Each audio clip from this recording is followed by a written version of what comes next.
A ver, yo trataría con todas nuestras estrategias discursivas posibles de no naturalizar que el presidente de la Nación ayer conversó 5 horas con un amigo, que no es lo mismo que con alguien, por más que sea un periodista que le rebota permanentemente o que le tira centros, ya que seguimos en la jerga futbolera, que le tira centros a la cabeza todo el tiempo, quizá tienen forma más de, con otros colegas, tiene más forma de entrevista, ¿no? En todo caso se tira encima a Santiago Caputo, se corrige. Pero con Alejandro Fantino pasa otra cosa. El presidente se siente con un amigo y siente mucha libertad. ¿Para qué? Y esto es lo importante, insisto, no naturalicemos que estuvo 5 horas hablando con Fantino para tratar de orientar la mirada de la sociedad respecto de cómo analizar qué pasó el viernes y qué pasó el lunes. Milei sigue insistiendo que no hubo devaluación, que todo marcha de acuerdo al plan, y lo hace de maneras muy agresivas, muy a su estilo, pero insisto, esto que vamos a ver ahora durante 5 horas, miren. Yo estoy razonando, entonces si me interrumpís se Dale, complica. Sí. Entonces, y eso era lo importante. Y estos imbéciles de déficit de coeficiente intelectual, la foto. Hoy, vos te das cuenta que es un día histórico. Vino el secretario del Tesoro a la Argentina. Háblame de la foto, imbécil, ahora. Venía a hablarme de la foto. O sea, el apoyo, el acto de hoy, la llegada del tipo, hay que leerlo como un apoyo total. Total. Bueno, lee la declaración. Lee la declaración de Bessent. No, estos imbéciles. La foto. ¿Vos te crees que yo necesito una foto con Trump? Si tenemos. La administración nuestra está en perfecta sintonía con la, digamos, administración de Trump. ¿Hablas con Trump? Yo no hablo directo con Trump, pero, digamos, Wertheim todo el tiempo trabaja codo a codo con Marco Rubio. Muchas cosas para hablar. Déjenme adelantarles que en un rato Martín Granowski se hace una pregunta muy importante. ¿Es el gobierno de Milei el que en relaciones más profundas tiene con Estados Unidos? Miren que venimos de relaciones carnales. Y Martín Granowski es un especialista en esto. ¿Es el gobierno de Milei el que más profundamente sigue la agenda de los Estados Unidos? A tal punto de decirle el presidente. Cuando habla de Trump, habla del presidente. Pero más allá de eso, insisto, 5 horas en este tono para tratar de explicar algo que ayer Matías Batista, analista económico, resumió de una manera muy sencilla y que el presidente se desvivió con todas sus armas, desde la violencia, desde la gesticulación, en un lugar que le sienta cómodo para tratar de orientar la mirada de la sociedad y que no vea un fracaso del plan, que vea que todo va de acuerdo al plan. Pero así lo explicaba muy bien. Esto que van a escuchar a continuación es el terror de Milei. Esto es lo que Milei durante 5 horas trató de distorsionar. Escuchen. El gobierno de Macri no terminó el mandato, se lo terminó el FMI. Sí. El gobierno de Alberto Fernández no terminó el mandato, se lo terminó Massa. El gobierno de Javier Milei cumplió 14 meses, terminó el mandato y continúa el FMI. Esa es la secuencia que yo veo. Vino el FMI al rescate, pues, y vuelvo a insistir con esto, si el FMI no viene al rescate, ¿qué pasaba esta semana? Bueno, el plan había implosionado, se había quedado sin dólares, el Banco Central, nadie le vendía dólares al Banco Central, iba a salir con una brutal devaluación, y una brutal devaluación iba a significar para el gobierno, como decían todos los periodistas afines al gobierno, game over desde el punto de vista político. Esto es lo que ayer Javier Milei intentó maquillar, o lo que quiere evitar que se lea respecto de su hacer de política económica, de su especialidad. El que merece un Nobel de Economía, el que según el ministro Luis Caputo, los premios Nobel de Economía les están pidiendo que escriban un libro. El que sabe de crecimiento económico con o sin dinero. Dice Matías Batista, la chocó toda y tuvo que venir el Fondo Monetario a rescatar, porque si no, ¿qué pasaba? Podemos tener matices, pero en términos generales, insisto, Milei estuvo 5 horas hablando con un amigo con todos sus recursos para tratar de orientar la mirada, como en el teatro suele decirse, orientar la mirada del público. Pero claro, la realidad se empieza a manifestar, se manifiesta en las calles con la gente protestando.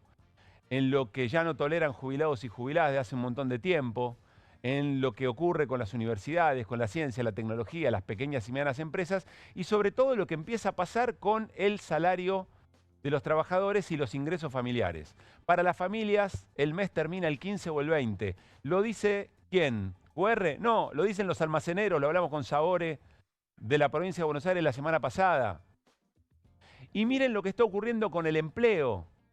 Hoy Luis Campos, a partir de los datos oficiales, Luis Campos, que es director del Observatorio Social de la CTA Autónoma, publica esto. Vamos a repasarlo con cierto detalle. Muy feo los datos de ocupación registrada de enero del CIPA. Volvieron a caer los asalariados del sector privado. Sumando públicos y casas particulares, desde noviembre del 23 perdieron su puesto 194.479 trabajadores y sale hilo. Una aclaración que hacíamos con Hernán. Luis Campos no suele ser extremista, no suele ser muy duro cuando los datos dicen otra cosa. Por eso nos sorprendió esto. En enero se perdieron casi 9.000 puestos de trabajo en el sector privado registrado. En un mes se borró la suba de los anteriores 3. El sector público tuvo un leve incremento, suba y casas particulares siguen caída libre. Bajemos un poco al gráfico que sigue a continuación, que es lo que explica eso que decía Luis Campos. La pérdida en un mes de lo que se había incorporado en 3, que es este gráfico que aquí muestra. Y además dice, el sector privado había hecho piso en julio. Desde entonces entramos en meseta. Si la actividad económica se recuperó en forma de V, lo dice irónicamente, porque es lo que plantea el gobierno, bueno, el empleo registrado claramente viene teniendo la forma de L, miren. Miren la L cómo se ve con claridad. Y fíjense en esa última lomita del final, cómo dice, en un mes se perdió lo que se había crecido en 3 meses, en términos de empleo. Sigamos, porque hay datos muy importantes. A nivel sectorial, en enero tuvieron retrocesos importantes hoteles y restaurantes, pero quiero ir al próximo. Miren esto, lo viene diciendo Hernán Lecher permanentemente. El empleo en la industria manufacturera, es decir, quien agrega valor, sigue sin arrancar. Hizo piso en julio, desde entonces está estancado. Aunque con una dinámica intrasectorial para estar atentos, crece, la alimentación sigue cayendo en casi todas las otras ramas. Industria manufacturera lo que dice es, básicamente, cuál es el estado de salud de un proyecto productivo de país. Sector público, leve recuperación en enero, pero miren el sector público, lo que es eso. Miren desde diciembre del 23 la caída de trabajadores y trabajadoras del sector público. Esto es catástrofe. Esto es una situación muy extraordinaria. Milei lo hizo. Miren casas particulares. Qué poco se habla de esto, ¿no? Qué poco se habla de, sobre todo, trabajadora de casas particulares. El derrumbe no se detiene. En enero volvió a caer, cantidad de asalariadas registradas en el sector es la más baja desde mediados del 15. Precarización de la precarización. Miren ese registro. Miren la línea. Y estamos hablando de un indicador que, por supuesto, habla de la situación de trabajadora de casas particulares, pero también habla de la clase media. Porque la clase media es la que eventualmente, cuando se complica el presupuesto, empieza, por ejemplo, a despedir o a dejar de contratar o eventualmente a pasar al informal a trabajadores de casas particulares. Aquí habla de salario, vuelve a insistir Luis, siempre muy honesto intelectualmente, dice, el salario promedio del privado, a diferencia del empleo, sigue con un comportamiento ascendente. Siempre lo venimos diciendo, lo cuenta Hernán también.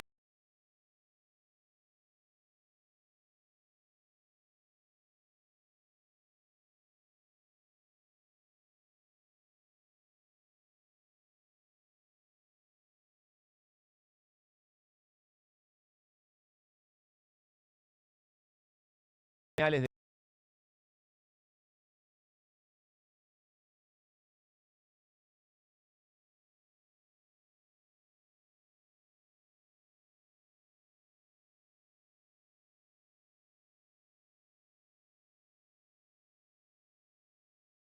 de que el empleo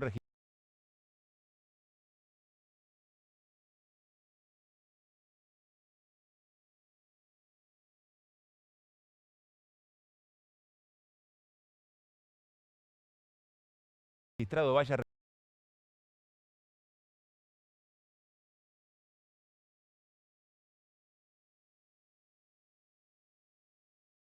repuntar de manera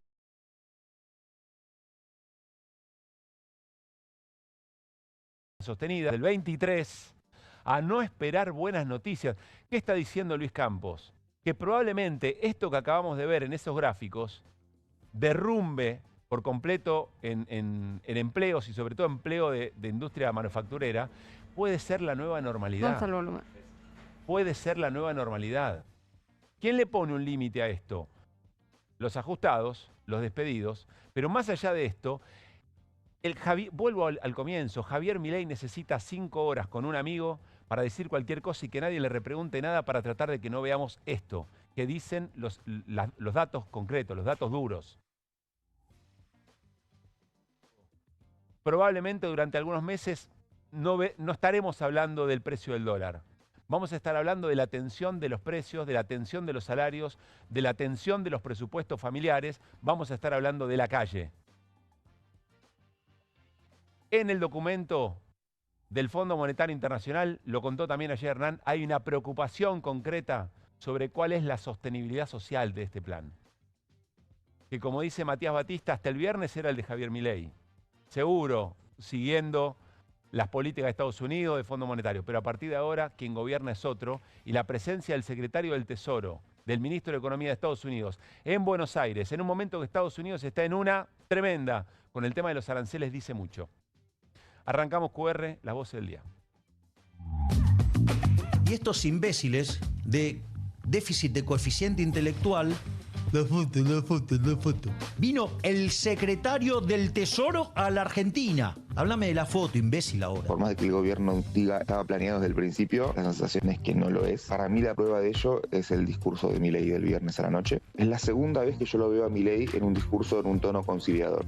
Y la primera vez fue en su discurso cuando sale segundo en las elecciones generales en el año 23. Te cuento lo que aumentó hasta recién, Alfajores Fantoche, 5%, 8% Nevares, las barras de cereales un 13%. O sea, hoy... No, el viernes a la nochecita, post discurso, sí.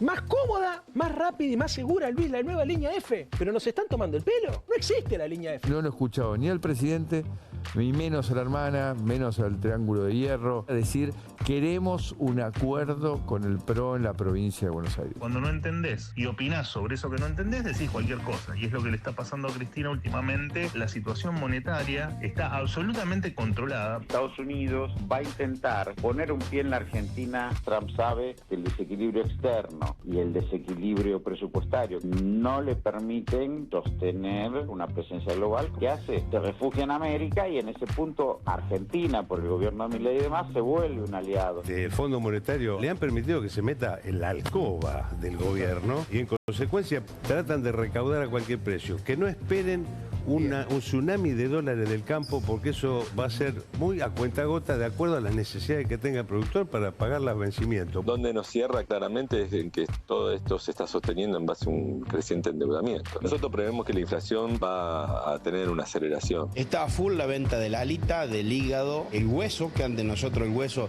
lo dábamos para los bolsones caninos, ¿no? Una media red de vaca de 100 kilos se fue a 7.000, 7.200. Estamos hablando de una media red que equivale a 2 sueldos de jubilado. Fuerte eso último, ¿no? Bolsones caninos, ahora se vende y se pide porque es un corte barato de carne. Muy buenas noches, Martín Granowski. Hola, Idi, Hauser. ¿Qué tal? Hernán Lecher, ¿cómo estamos? ¿Qué tal? Muy bien. Enseguida charlamos con Noemí Brenta, insisto, investigadora, especialista ha estudiado los acuerdos con el Fondo Monetario Internacional y deuda externa.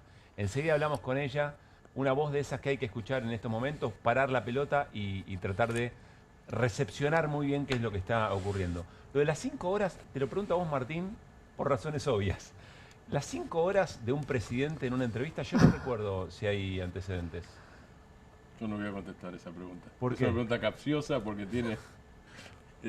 Lo capcioso está antes de la pregunta. Sí, así que... ¿por qué te lo pregunto a vos? Exactamente. No, yo no recuerdo tampoco y si mirás... A ver, en el mundo no recuerdo. Sí hay alocuciones de presidentes no, está muy bien, extensas. Sí, Fidel Castro llegó a 16 horas, pero esos son discursos. Sí. Y además después lo fue acortando. O hay libros de conversaciones de presidentes, pero son libros de presidentes, de ministros, etcétera, etcétera. Entrevistas de 5 horas, no. Y eso que hay entrevistas famosas. Nixon Frost es una famosa, claro. digo. las entrevistas de Oriana Falache, hay muchísimas entrevistas, entrevistadoras famosos. No. Bien. 5 horas, no recuerdo. Vieron que hice bien a quién preguntarle, ¿no?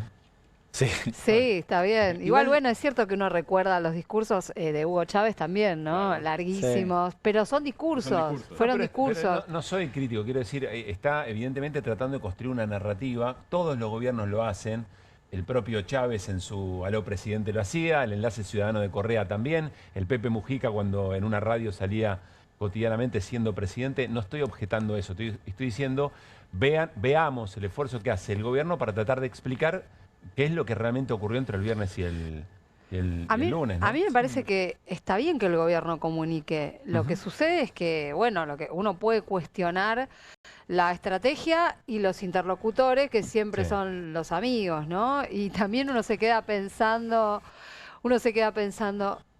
5 horas de un día de trabajo del presidente sentado dando una entrevista.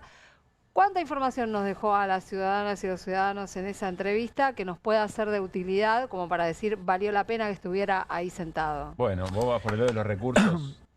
A mí eso nunca me quita el sueño, pero entiendo el punto. No es que me quita el sueño, pero me parece una pregunta que, que uno se puede hacer. El propio gobierno podría hacer esa frente a un presidente sentado 5 horas con un periodista amigo. Que se quería ir a dormir. Sí, yo creo que comparto esto, porque en realidad si vos lo pensás en términos de relato y de comunicar de cara a la sociedad, con las redes actualmente, la verdad que hacer 5 horas no tiene demasiado sentido. Para mí el mensaje es otro. Para mí el mensaje es, no me importa nada. Puedo estar 5 horas acá, después de una devaluación, con mi amigo, hablo de cualquier huevada, me hago el violento, si quieren lo ven, no me importa nada. Que es el mensaje, el mensaje habitual además, ¿no? Bueno, está muy bien esto que incorpora. Hay una repetición de caricaturizaciones, por ejemplo. La repetición de, lo vimos acá en el video de recién, la repetición de, bueno, es los tarados o imbéciles que dice retardado, no sé cómo. Algo por el estilo, algo por el estilo, al estilo Milei, que pedían la foto. La verdad, en este programa no hicimos eso, por ejemplo. Sí, no, yo creo que sí necesitaba la foto y sí creo que fue a buscar la foto. Sí, está bien, pero nosotros no. Nosotros analizamos ese viaje, pero no nos obsesionamos por la foto y sacamos conclusiones solo de la foto de la relación con Estados Unidos. Como tampoco dijimos, y aquí lo tengo a Lecher, que es el que habló, como tampoco dijimos que iba a haber un tsunami evaluatorio el lunes, aquí. Digo, porque él explicó por qué no iba a haber justamente. Claro. Ahora, como algunos sí hacen eso, Milei suele agarrarse de ese sentido común que queda construido, que es un sentido común muchas veces ignorante, efectivamente, pero no para refutar la ignorancia, sino para estampar a todo el mundo contra la ignorancia. Entonces son todos ignorantes y ahí vuelvo a lo de Hernán y acá estoy yo, que soy Gardel. Vamos a meternos en el tema precios. Ya hablamos con Noemí Brenta, enseguida analizamos el vínculo del gobierno con el fondo y qué características tiene para ella este endeudamiento. Pero antes, devaluación sí, devaluación no. Manuel Adorni, vocero presidencial, dice no, ni a palos. Escuchá. El kirchnerismo en general y Cristina en particular dicen cualquier estupidez porque están absolutamente desenfocados, especialmente Cristina. De hecho, Cristina con un timing bastante poco común en ella, ayer sale a anunciar una devaluación del 30%, cosa que claramente no ocurrió ni iba a ocurrir. Evidentemente está muy mal asesorada, o quien le escribe los tweets, la verdad que está mal informado también. A Cristina no le prestamos atención, esa es la verdad, digamos. Cristina es un personaje que ha tenido mucho poder, mucha relevancia política y ha sido un personaje sin dudas de lo más relevante de los últimos 20 o 30 años en Argentina, pero es un personaje que es un personaje en términos de opinión absolutamente marginal, porque además no entiende lo que está pasando en Argentina. Entonces, cuando no entendés y opinás sobre eso que no entendés, decís cualquier cosa, y es lo que le está pasando a Cristina últimamente. Que no hubo devaluación, lo que hubo fue una liberación del tipo de cambio que vos todos los días, vos tenés que ver la película completa, ¿no?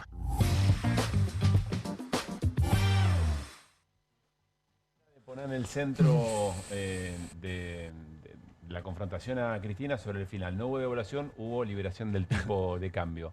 Sobre esto, si querés decir algo, Hernán, y vamos, si no, a ver qué está pasando en los precios en la calle. Es que tiene que ver con eso mismo.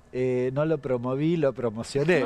Es de la misma... De los mismos creadores. Lo difundí, lo difundí. No lo promocioné, lo difundí. Es lo mismo. ¿Cómo no hubo devaluación? Solo saltó el tipo de cambio. Me llama la atención. Bueno, en fin. Pero, a ver, hoy varios diarios y varias noticias hicieron eco de algo que ayer planteamos. Ayer fue un día muy particular porque estábamos viendo 10 cosas a la vez, pero la verdad que vos lo decías al inicio, el escenario de unificación cambiaria con varios controles cambiarios todavía vigentes, corre del centro de la escena la discusión de la apreciación cambiaria para poner en el centro de la escena, y hoy arrancaste también hablando de empleo, las cosas de la economía real, diría. Entre ellas, bueno, ¿qué pasa con los bienes y servicios y en particular los precios? Un dato respecto de la cuestión de empleo que decías, Campos lo ponía hacia el final, la encuesta para el mes de febrero da que también hay caída. Sí. Bien, con lo cual, y todo esto es anterior a lo que pasa ahora. Claro. Por eso, sabiamente, ponía Campos, no se puede esperar demasiado positivo hacia adelante. La tendencia es más bien a la baja. Me preocupa si no se sostiene la L, te diría yo. Bueno. Me preocupa si no se sostiene la L. Bueno, vamos con precios. ¿Qué pasó? ¿Qué pudiste ver hoy en los distintos medios de comunicación y en algunas cosas que logramos captar? Mira, Corralón Ciudadela, mira lo que dice, le informa a los clientes. Muchos preguntan, van a quedar unos días, pero adelanto. Proveedor importador de máquinas de Walt y Milwaukee, más 12. Y sí, importador lleva a precio todo. Es el que más aumentó, dice, claro. Claro. Varios ladrillos y hierros, sin noticias por ahora, pinturas Durlock y revestimientos 5,8%, 5% a 8%, grisería y sanitarios parecidos. Es decir, todo aumentó de entre 5 y 12%. Muchas de esas cosas no son importadas, quiero aclararlo, pero sin embargo tuvieron un impacto sobre precio. Bueno, hace la aclaración o pone el dato de que evidentemente le he mandado, estimados clientes, claro, bla, bla, bla. Eso le muestran, alguien le muestra y consulta. Claro, como diciendo, no es mi culpa, dice el Corralón, no es mi culpa, me mandaron esto y lo tengo que llevar a precio, no puedo hacer otra cuestión. Sigamos. Decía Adorni, no hay devaluación. Bueno, la devaluación arranca acá, ya impactó en los precios, qué sé yo. Hay listas con 10% de aumento, se hacen sentir el impacto de las medidas oficiales, los comercios sienten el efecto inflacionario del nuevo valor del dólar. Efectivamente, esto es en general lo que se ha visto. Yo una aclaración. También, no es devaluación, es un nuevo valor del dólar, eso también pueden dar. Sí, no le des ideas. Algunas cosas, lo hablaba ayer con algunos empresarios y demás, tuvieron impacto previo a la devaluación. No solo en marzo, ya lo vimos en el dato, sino sobre todo en los primeros 10 días de abril, porque dábamos todos por descontado que iba a haber un salto de tipo cambiario y buena parte de eso se vio reflejado en el salto de precios. Así que, digamos, no es que todo tiene que haber pasado entre ayer y hoy, sino que en buena medida pasó en los primeros días del mes de abril. Sigamos, a ver, ¿qué más tenemos? Fíjate, tarifas, ¿cómo impacta la devaluación y quién pagará la cuenta? Acá me detengo un segundo, porque esto es muy importante, Pablo, porque acá se abren dos cuestiones. Una que tiene que ver con el impacto de la devaluación sobre el precio de las tarifas. Las tarifas están dolarizadas, sobre todo en el segmento de generación, pero además eso se traslada a transporte y distribución, con lo cual hay un temita ahí. ¿Qué va a hacer el gobierno? Porque va a tener presión en el proceso de formación de precios originario de las tarifas. Hasta ahora las viene sosteniendo en el plan Platita al 1,5%. Claro, se las tiene pisadas. Recontra pisada, pero la tiene hace 4 meses. Vos contaste ayer que ahora lo charlamos con Emi Brenta, pero en el acuerdo con el fondo aparece liberar efectivamente eso. ¿Pero cuándo aparece? En diciembre del 25. Bien. Diciembre del 25, es decir, hay un acuerdo. Evidentemente, hablo solo de la energía, el resto, varias de las cosas no tienen fecha, pero se ve que hay un acuerdo para, bueno, después de las elecciones, liberame esto, dejate hinchar. Ya te la banco más o menos, pero hay que ver. Las naftas, claro, en realidad lo que pasó, y no va a tener tanto impacto en precio, porque cayó el precio del barril, lo decía ayer Juan Di Natale. Sí. Bien, finalmente, la última, el impacto de la devaluación. Nuevamente llega los aumentos en las góndolas. Bueno, en las últimas horas. Si no me equivoco. Sí, efectivamente. Y si lo ves, está chiquitito, pero dice algo así como el aumento, las subas son de entre 5 y el 9%. Ahí está. Ahora sí. Subas entre 5. Dale. Eso, fabricantes de alimentos y artículos de limpieza. Estamos hablando de artículos de lo que se llama consumo masivo. Sí, claro. ¿Bien? Claro. Es decir, lo que vas al supermercado y está ahí. 5 y 9%, insisto, son saltos de precios sin aumento de tarifas, porque la tarifa, si te llega a aumentar en el segmento de la producción, también va a precio. Claro. Y en principio estamos descontando, por ahora no sucedió, así que creemos que no va a pasar. Son saltos de precio en esto. Hoy, recién hablaba de La Nación, hoy veía en La Nación Más un zócalo, me llamó la atención a la tarde, que decía, los salarios pierden entre 5 y 7%. Nada, algo que anticipamos acá. Claro, pensando en lo que ya se acordó y lo que está ocurriendo. Efectivamente. Noemí Brenta, economista, investigadora, especialista, una referencia, diría yo, para analizar planes con el Fondo Monetario, planes de endeudamiento. Noemí, Pablo Caruso y todo el equipo de QR te saludamos. ¿Cómo estás? ¿Qué tal? Hola, ¿cómo están? Gracias, Noemí, por escucharnos, por esperarnos. Queríamos hablar primero de esto de precios, qué es lo que está pasando en la economía real, en la calle, y ahora sí ponernos a analizar un poco más el acuerdo con el fondo. A ver, de toda esta escena, ¿qué te parece a vos interesante contarnos? Como quien ve una película y después dice, mirá esta escena, o escuchá esta parte de la letra de la canción. ¿Qué es lo que a vos te está llamando la atención o querés contarnos? Bueno, en primer lugar, el secretismo, ¿no? Porque en la documentación que se publicó sobre el acuerdo, que además se publicó tarde, que no se mandó al Congreso, sobre la que no hubo ninguna explicación tampoco de las autoridades económicas ni del presidente, en esa documentación dice que el gobierno no autorizó a publicar una cantidad de información que considera sensible, tanto de información, de decisiones que piensa tomar, de manera que eso no es muy habitual. Eso te iba a preguntar, ¿eso no es habitual en este tipo de acuerdos? Ahora no es muy habitual, nunca lo he visto así explicitado. Ajá.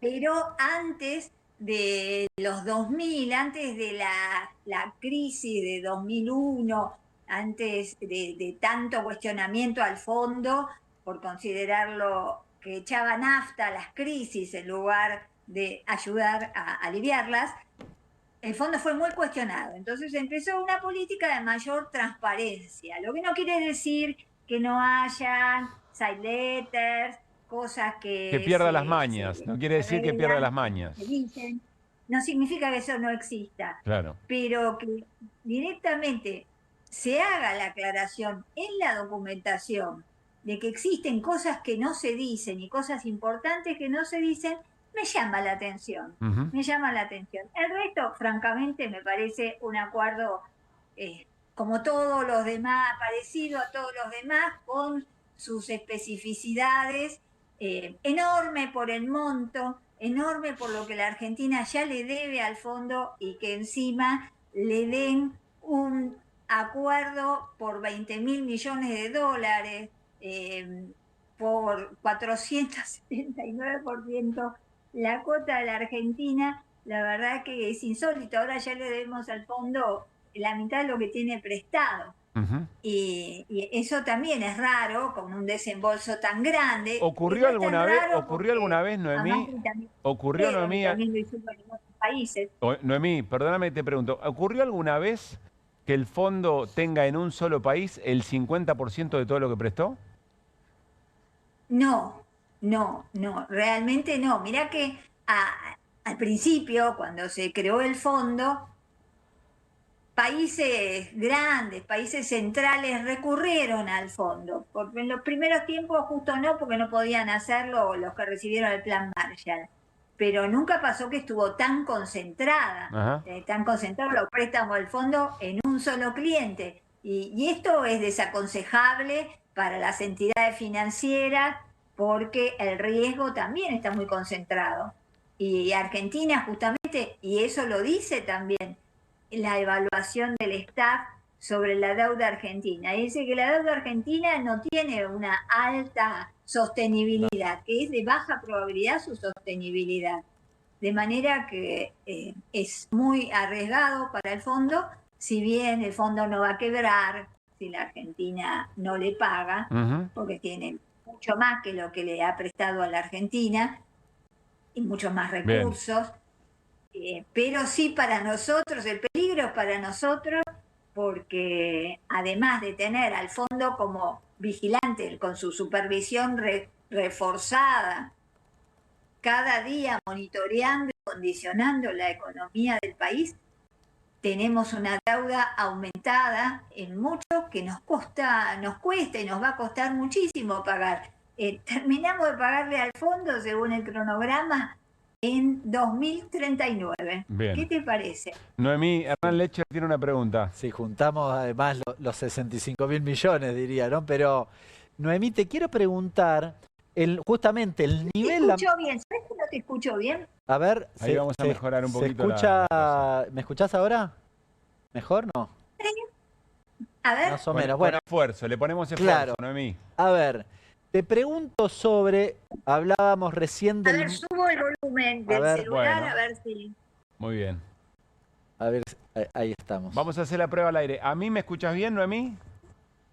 Sí. Ahora sí. Bien, dale. Bueno, a ver, por la magnitud del crédito, 4 criterios... Bien, yo traduzco. A mí no. Por la magnitud del crédito... Hay 4 criterios excepcionales. Hay 4 criterios excepcionales. El cuarto tiene que ver con una cuestión de continuidad institucional. El cuarto es de continuidad institucional. Básicamente es el DNU. El Fondo Monetario es muy laxo o muy generoso en esa interpretación de que el DNU está bien. Bien, el fondo es muy laxo en la interpretación de que el DNU está bien. Ahí ver si pudimos armar la pregunta. Perdón, pero mitad entendí. Bueno, vamos a hacer una cosa, a ver si paremos acá la charla, tratamos de recuperar con Noemí Brenta la conversación y volvemos. Me parece sumamente interesante cuando Noemí cuenta que no hay caso en la historia del fondo prestándole el 50% a un solo país, porque esto abre otra pregunta. También Martín, por la misma razón que preguntaba antes, si ya no es tiempo de entender que el Fondo Monetario no tiene interés en cobrar los intereses de lo que presta, que en realidad lo que es condiciones políticas de determinados países en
yo es, además de lo que vos estás diciendo, para remachar la dependencia, como decía en una época prehistórica, pero eso sigue existiendo como fenómeno aún, para remachar eso y además de todo, para que Milei tenga aire para llegar a las elecciones, ¿no es cierto? Es eso. Sacarse tal vez de encima China, según el criterio norteamericano. Bueno, claro. Dicen que es un mensaje fuerte que trajo Scott Bessent, el ministro de Economía de Estados Unidos, ayer, ¿no? Así es. Un ratito lo vamos a revisar. Sí, tenemos ese tema. Habló Javier Milei 5 horas con su amigo Alejandro Fantino y claro, después de 5 horas en un momento te empieza a costar encontrar la metáfora indicada. Y aparecieron otra vez las pizzas, además, para hablar de política económica en la Argentina. Déjà vu, escuchen. Yo pensé que las dolarizaciones eran, bueno, a partir de mañana no hay más pesos, son dólares. No, bueno, no, hay distintas formas de dolarizar. No hay, digamos, o sea, esto, digamos, la dolarización es como una pizza.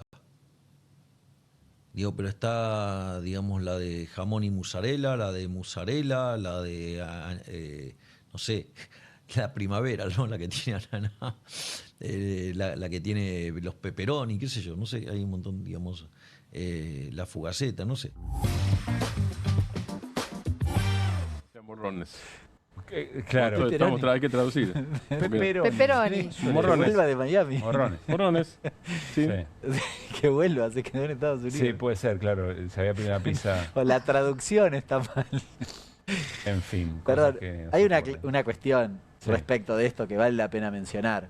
En realidad está intentando decir que él no cambió su estrategia original. Y es francamente falso. Porque lo que está sucediendo no es ni siquiera una dolarización endógena. Arrancó con dolarización, después cambió a dolarización endógena y esto es una... No sé con qué se come tampoco eso. Es fortalecimiento del peso. Con pepperoni. Otro modelo. Es el pepperoni. Eso con pepperoni. Bien. Y es otro formato distinto que no tiene, digamos, la estructura rígida que implica una dolarización o, digamos, atarte y perder tu moneda.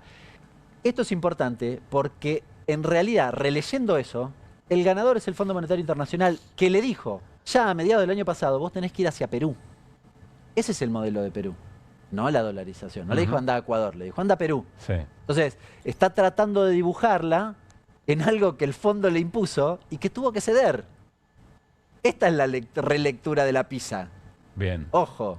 También habló Nicolás Pino, el presidente de la Sociedad Rural, después de que Milei dijo, che, liquiden, porque miren que en junio vuelven las retenciones, o hasta junio se las quitamos, vuelven en julio. Y presten atención lo que dice el presidente de la Sociedad Rural, entre varios otros referentes de entidades agropecuarias que hablaron casi en el mismo tono. La certeza que podemos dar y puedo dar, Gonzalo, y a todos, es que el campo no va a liquidar nada porque el campo no liquida. Lo único que hacemos es trabajar, sembrar, tratar de cosechar lo más posible, entregar lo que tenemos que entregar para comercializar justamente, porque tenemos que honrar nuestros compromisos que habíamos tomado para trabajar. Todo eso necesita dinero, y el dinero nosotros lo sacamos de nuestro producido. Todos los porcentajes de la cosecha actual están por arriba de lo que se venía vendiendo. Yo creo que hay que ser claro y concreto, porque el presidente conoce perfectamente esto que decimos. El campo no liquida, los exportadores liquidan. El presidente lo conoce bien. ¿Qué está diciendo Nicolás Pino? Básicamente lo que está diciendo es, miren que los exportadores hacen cuentas.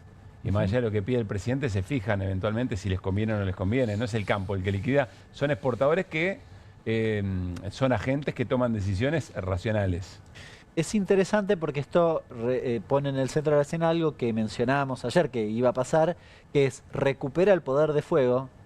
No diría, tiene razón Pino en eso, no tanto, en parte el sector agropecuario, vamos a ser precisos, en parte el sector agropecuario y en parte el sector estrictamente exportador, los grandes pools de siembra, que pueden retener, digo mayoritariamente estos últimos que tienen más capacidad, más espalda, claro. No hablo de los pequeños productores, pero no está tan disociado, no es nosotros no tenemos nada que ver como parecía ahí, pero recuperan poder de fuego, si retienen sube el dólar, por eso empiezan ya a tirarse con los muebles. Porque empieza a volver a ser trascendente la decisión que tomen los exportadores o en parte el sector agropecuario. Recuperan capacidad para mover un poco claro. El tipo de Antes tenían que retener y torcerle el brazo a la política del gobierno. Sí. Era mucho más difícil. Ahora, no, poder retener y jugás un poquito. Hoy hablaba con Omar Príncipe, fue productor agropecuario, fue presidente de la Federación Agraria. Y él decía que para los pequeños productores se le volvió más cara la importación o los insumos que efectivamente lo que puedan ganar a partir de estas modificaciones. Bueno, hay que ver qué ocurre y seguir de cerca el tema. Martín, volvamos sobre la visita de Scott Bessent, el secretario del Tesoro de Estados Unidos a Buenos Aires, y un conflicto abierto con China. Hoy me decía Néstor Restivo, chinólogo si lo hay, que no es habitual que la embajada china haga un comunicado de estas características. No, porque el comunicado es directamente contra el secretario del Tesoro, personalizándolo en la Argentina, además, o sea, en otro país. El comunicado es de la Embajada China y no del equivalente, no del Ministro de Economía China, que es el secretario del Tesoro. Es muy detallado, es largo, son 2 páginas y es inmediato. La visita fue ayer. China contestó hoy. ¿Por qué contestó hoy? Porque ustedes lo comentaron antes. En realidad, esto tiene que ver con declaraciones, con afirmaciones ante Milei sobre la relación entre el préstamo del Fondo Monetario y a ver si terminan con el swap. No es el primero que lo dice, lo había dicho Mauricio Claver Carone, lo comentamos acá en el programa. Mauricio Claver Carone es el enviado especial para América Latina del Departamento de Estado de Estados Unidos, expresidente del Banco Interamericano de Desarrollo, y el hombre, para reconstruir la historia, él es el que recomienda el préstamo a la Argentina en la época de Macri, el préstamo del fondo a la Argentina en la época de Macri, por parte del gobierno de Estados Unidos directamente. Así que hay una continuidad, ahí no es conspiranoico esto, hay una continuidad con personas y todo. Vamos a ver el comunicado, no lo vamos a leer entero. Es un comunicado muy duro que se refleja esa dureza en un párrafo en particular. Miren, aquí está el comunicado, responde calumnias del secretario del Tesoro. Y miren este párrafo. Si Estados Unidos prefiere no recorrer este camino, es decir, el camino de la cooperación, al menos debería abstenerse de obstruir o sabotear deliberadamente la asistencia que prestan otros países a las naciones en vías de desarrollo y del sur global. Tampoco debería sacrificar el bienestar de los pueblos de estas naciones para servir a sus egoístas intereses geopolíticos en defensa de su propia hegemonía. Muy duro el comunicado. Muy directo, Martín. ¿Querés ver el párrafo final? Mira, que tiene relación con eso, lo leo. La parte estadounidense no solo no rectifica sus acciones, dice la Embajada China en la Argentina, sino que intenta utilizar este escenario como una herramienta para ensuciar, entre comillas, la normal cooperación de China con otros países. Y después dice, y ahí con eso termina, ¿no? Detrás de esta actitud se esconde una malvada intención, dice la Embajada China, de contener y frenar el desarrollo industrial de la República Popular China. En síntesis, se trata de una flagrante coerción económica y una intimidación. Muy fuerte. Coerción, intimidación, digo, esto obviamente hay que globalizarlo, digo. Esto tiene que ver con la guerra que no es solo comercial, es una guerra monetaria, es una guerra estratégica, es una guerra geopolítica entre China y Estados Unidos, y a su vez tiene que ver con qué pasa con los terceros, y uno de los terceros viene a ser la Argentina, que es uno de los países con mayores inversiones chinas en América Latina, más que Perú todavía, a pesar de que China está metiéndose en Perú con fuerza. Pero históricamente China tiene inversiones grandes en Argentina, además de que China es, junto con Brasil, el otro gran socio comercial de la Argentina. Cambiamos de tema, nos metemos en las elecciones legislativas. En el programa anterior, con Juan Di Natale y Raúl Timerman, mostraba algunas encuestas muy interesantes, siempre puntos de partida respecto de lo que está ocurriendo, y sobre todo en la ciudad de Buenos Aires parecen estar discutiéndose muchas otras cosas, además de algo muy importante, que es la conformación de la legislatura porteña, y es como si fuera una elección que de alguna manera sirve como primaria para saber dónde está posicionado cada espacio político. Y especialmente hay un enfrentamiento muy abierto, muy duro, muy crudo en algún punto entre La Libertad Avanza y el PRO. Para el PRO es su bastión principal, es la cuna de un espacio político que no solamente fue hegemónico en la ciudad de Buenos Aires y todavía eventualmente lo es, sino que además conquistó la presidencia de la Nación a partir de lo que creó en la ciudad de Buenos Aires. Vamos a compartir lo que ayer dijo Javier Milei, que Javier Milei, cuando quiere, decidido a meterse en el juego de la ciudad de Buenos Aires, cuando quiere pegarle a Macri Mauricio, lo hace con Macri Jorge, el actual jefe de gobierno, lo hizo de esta manera con Fantino. Que le explique Jorge Macri por qué desdobló, que le dé una explicación seria, no echándole la culpa a inocentes, demonizando a mi hermana, cuando en realidad que explique por qué quiso subir los impuestos, por qué quiere sostener ese estado elefantiásico, por qué, digamos, la ciudad es una mugre. Dios, se lo dice el propio Larreta. Mire que va Juan Caído, que hasta Larreta hace eso. Acá el que decidió desdoblar y violentar la posibilidad de un acuerdo para defender el reducto fue Jorge Macri. ¿Lo queremos entender? Lo entendemos. Si quiere, nos hacemos todos los boludos y le creemos las mentiras a yo le pregunto Jorge a todo Macri. disculpas, no era con Alejandro Fantino, era con Luis Majul el lunes por la mañana, si no me equivoco, pero claramente dice, hay que buscar a Jorge Macri, el responsable de desdoblar, y quiere desdoblar porque nos quiere herir, porque se quiere meter directamente con nosotros. No dice, es una decisión de Mauricio Macri, es decir, no le ofende a Mauricio Macri como conductor del PRO, lo busca a Jorge Macri. Pero Mauricio Macri le respondió, ayer casi en paralelo, mientras estaba Javier Milei, bueno, claro, un montón de cosas pasaron en paralelo en las 5 horas de charla con Alejandro Fantino. Mauricio Macri, en otro canal de televisión, habló sobre Javier Milei y también sobre lo que está pasando en la ciudad. Y pulsa un botón muy sensible para Javier Milei. Escuchen. Javier, para mí el periodismo, comparativamente con mi época, te está tratando de maravillas, de maravillas. A mí me cuestionaron todos los aumentos de tarifa, vos ninguno. O sea, ha habido una evolución, primero del ciudadano, que se refleja en el periodismo, a favor de la normalidad, que las cosas tienen que tener un sentido. Pero bueno, pero él siente de vuelta, todo lo vive como un enojo y una traición. Y la verdad que no es tal, no es tal, ¿no? Como el ejemplo pusiste de Rubí, o sea, que yo ni tenía idea y la ciudad, Jorge Macri, lo contrató porque le pareció un buen profesional y no tiene nada que ver con la campaña negativa y termina siendo migraciones, esto que se transformó en un papelón internacional porque salió en otras partes del mundo. Entonces, esas cosas van justo contra generar confianza. Cuando Mauricio Macri critica lo que ocurrió con el consultor Rubí, lo que está criticando en realidad es lo que Javier Milei supone. Dice, es Rubí el consultor que hace la campaña muy agresiva y sobre todo para atacar a Karina Milei, que es la contención emocional del propio presidente. Mauricio Macri se da cuenta de eso, entonces por eso lo señala. Como les dijimos, está Darío Nieto con nosotros, fue secretario privado de Mauricio Macri, candidato a legislador en la Ciudad de Buenos Aires. Darío, gracias por estar acá. Gracias, Pablo, por la invitación. ¿Cómo estás? ¿Todo bien? Bueno, ayúdanos a entender qué es lo que está ocurriendo, por qué tanta agresividad entre la Libertad Avanza y el PRO en la Ciudad de Buenos Aires, teniendo en cuenta, lo podemos hablar después, que hay coincidencias en términos de programa o eventualmente hasta de proyecto de país. ¿Qué es lo que está pasando? Mira, en términos de la Ciudad de Buenos Aires, los libertarios de Karina Milei han decidido todo el año pasado no cooperar con nosotros. Bien, te voy a poner 3 ejemplos concretos de por qué quieren destruir al PRO y en ese intento de molestarnos a nosotros, molestan a los porteños y los intereses de los porteños.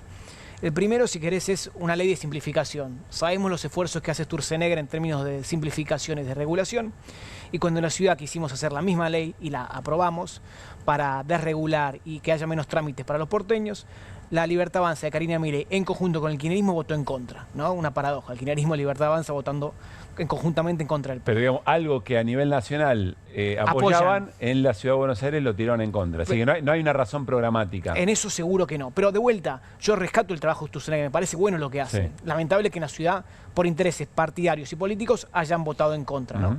Después, otro ejemplo, código urbanístico. ¿Cuánto debate hubo en la ciudad acerca del código urbanístico? ¿No? Que la torre te la construyen al lado de tu casa y demás. Hicimos un código nuevo y de vuelta, que justamente no permitía eso, que te construyan una torre al lado de tu casa, y de vuelta, los libertarios de Karina, en conjunto con el kirchnerismo, votan en contra. Tercer ejemplo, presupuesto de la ciudad. Un presupuesto que reconoce un ajuste del 8.7%, 860.000 millones de pesos menos, básicamente, de ajuste ahí. Después, una exención del ABL para 100.000 jubilados que no van a pagar el ABL. De vuelta, el kirchnerismo en conjunto con la Libertad Avanza, Karina Milei, votan en contra. No hace falta que yo aclare las cosas que nosotros votamos a favor en el Congreso, porque pensamos que está bien el camino macroeconómico del presidente, pero claramente en la ciudad hay una intención de Karina Milei de destruir al PRO. Lo que no se da cuenta es que en ese afán de destruir al PRO, molesta, jode a todos los porteños también y las políticas públicas que los pueden beneficiar. Martín. Darío, ¿cuánto habrás hablado? 2 minutos. Recién más o menos. Sí, no sé, puede ser. Un poquito menos, te diría. Menos de 2 minutos. Sí. Dijiste 5 veces Karina Milei. Digo, yo no te estoy acusando, estoy registrándolo solamente. Está muy bien. Digo, Anthony Gutiérrez Rubí fue injustamente echado, digo, porque no se hace eso es obvio, digo, un tipo que es un profesional. Ahora, al mismo tiempo, Milei dice, el problema no es Mauricio Macri, habla de Jorge Macri. Vos hablás de Karina Milei. Digo, lo tuyo claramente es una estrategia electoral. o lo de ustedes en el próximo estrategia electoral, hablar de Karina porque la ven más débil que a Javier Milei? Creo que Milei ha dicho públicamente que la que se encarga de la estrategia política es ella. Y lo que sentimos acá es que es una estrategia política, no de bienestar. Nosotros, con el PRO, siempre tratamos de hacer lo que sentimos que beneficia a los porteños. Bien, hace tiempo ya lo venimos haciendo, desde que asumió Mauricio en su momento. Bueno, acuérdense cuando llovía que es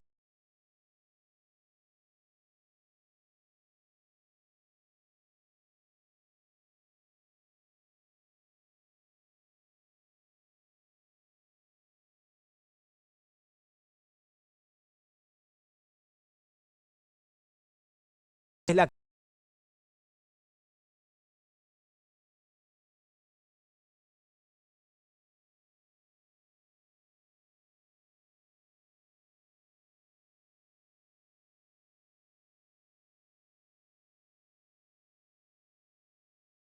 que el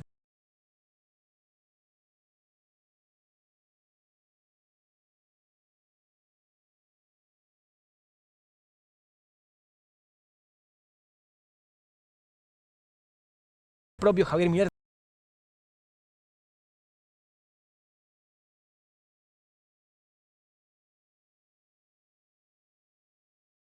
reconoce como la estrategia.